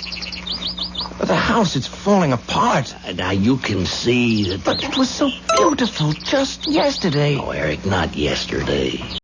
50 years ago. But I tell you... Eric, dear, when we meet her, smile. She gets very upset if people don't smile. Yeah, the bell. The doorbell. It's the same. Who is it? Morning, Miss Julie. Who are you? It's Jerry. You remember me, Miss Julie? I'm Jerry. Oscar Carraway's boy. Oh, Jerry. How's your dad? Why, just fine, Miss Julie, just fine. My dad is still in Washington. Huh? I expect him home any time. But the president keeps him there. Oh, come in. Come in. The phonograph. Martha's here, too. Well, I am so glad. How are you, Martha? Just fine, Miss Julia. And we brought a guest. Oh, you know I don't like to meet strangers unless I have a chance to dress up first. Martha, you should have told me. But he's not a stranger. Now, he's kin. That's Martha's baby brother. Oh, well, that's different. His name is Eric. Well, how do you do, Eric? How do you do, Miss Julia? Amy, please bring a pitcher of lemonade and 4 glasses. Eric, Amy's been years. Eric. Now, I knew when Eric, once a sweet boy, was home from the war. You mean Jamie? No. His name was Eric. We were in love. So much in love. He didn't stay long. You all right, Miss Julia? I mean, is there anything you need? I wrote down a poem for me. I look at it every day. Every day. Read it, Eric. It is so beautiful. Oh, be careful. That paper's old and falling apart. Just like me. And the ink has faded. Can you read it?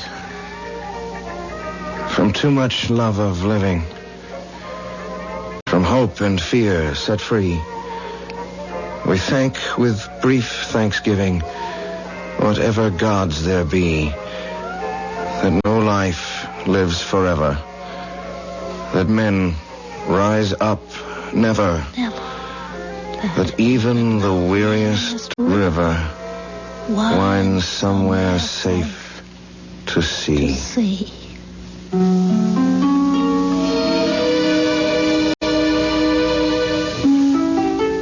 La vida es sueño. Life is a dream, as the Spanish poet said. And even dreams are dreams. In that case, when are we dreaming? When are we awake? If we can't tell for sure who we are, how can we possibly know who we were? But whether here or in a dream, I, at least, shall be back shortly.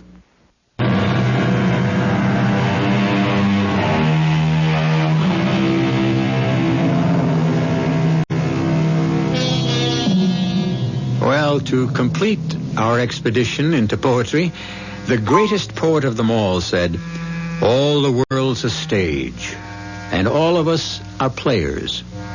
And so this raises the logical question, are we a permanent cast? Do we keep coming back to play the roles for which we are best suited? Have we led these lives before?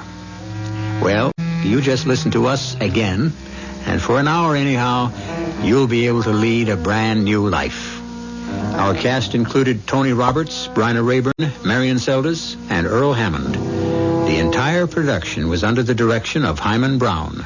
This is E.G. Marshall inviting you to return to our Mystery Theater for another adventure in the macabre. Until next time, pleasant dreams.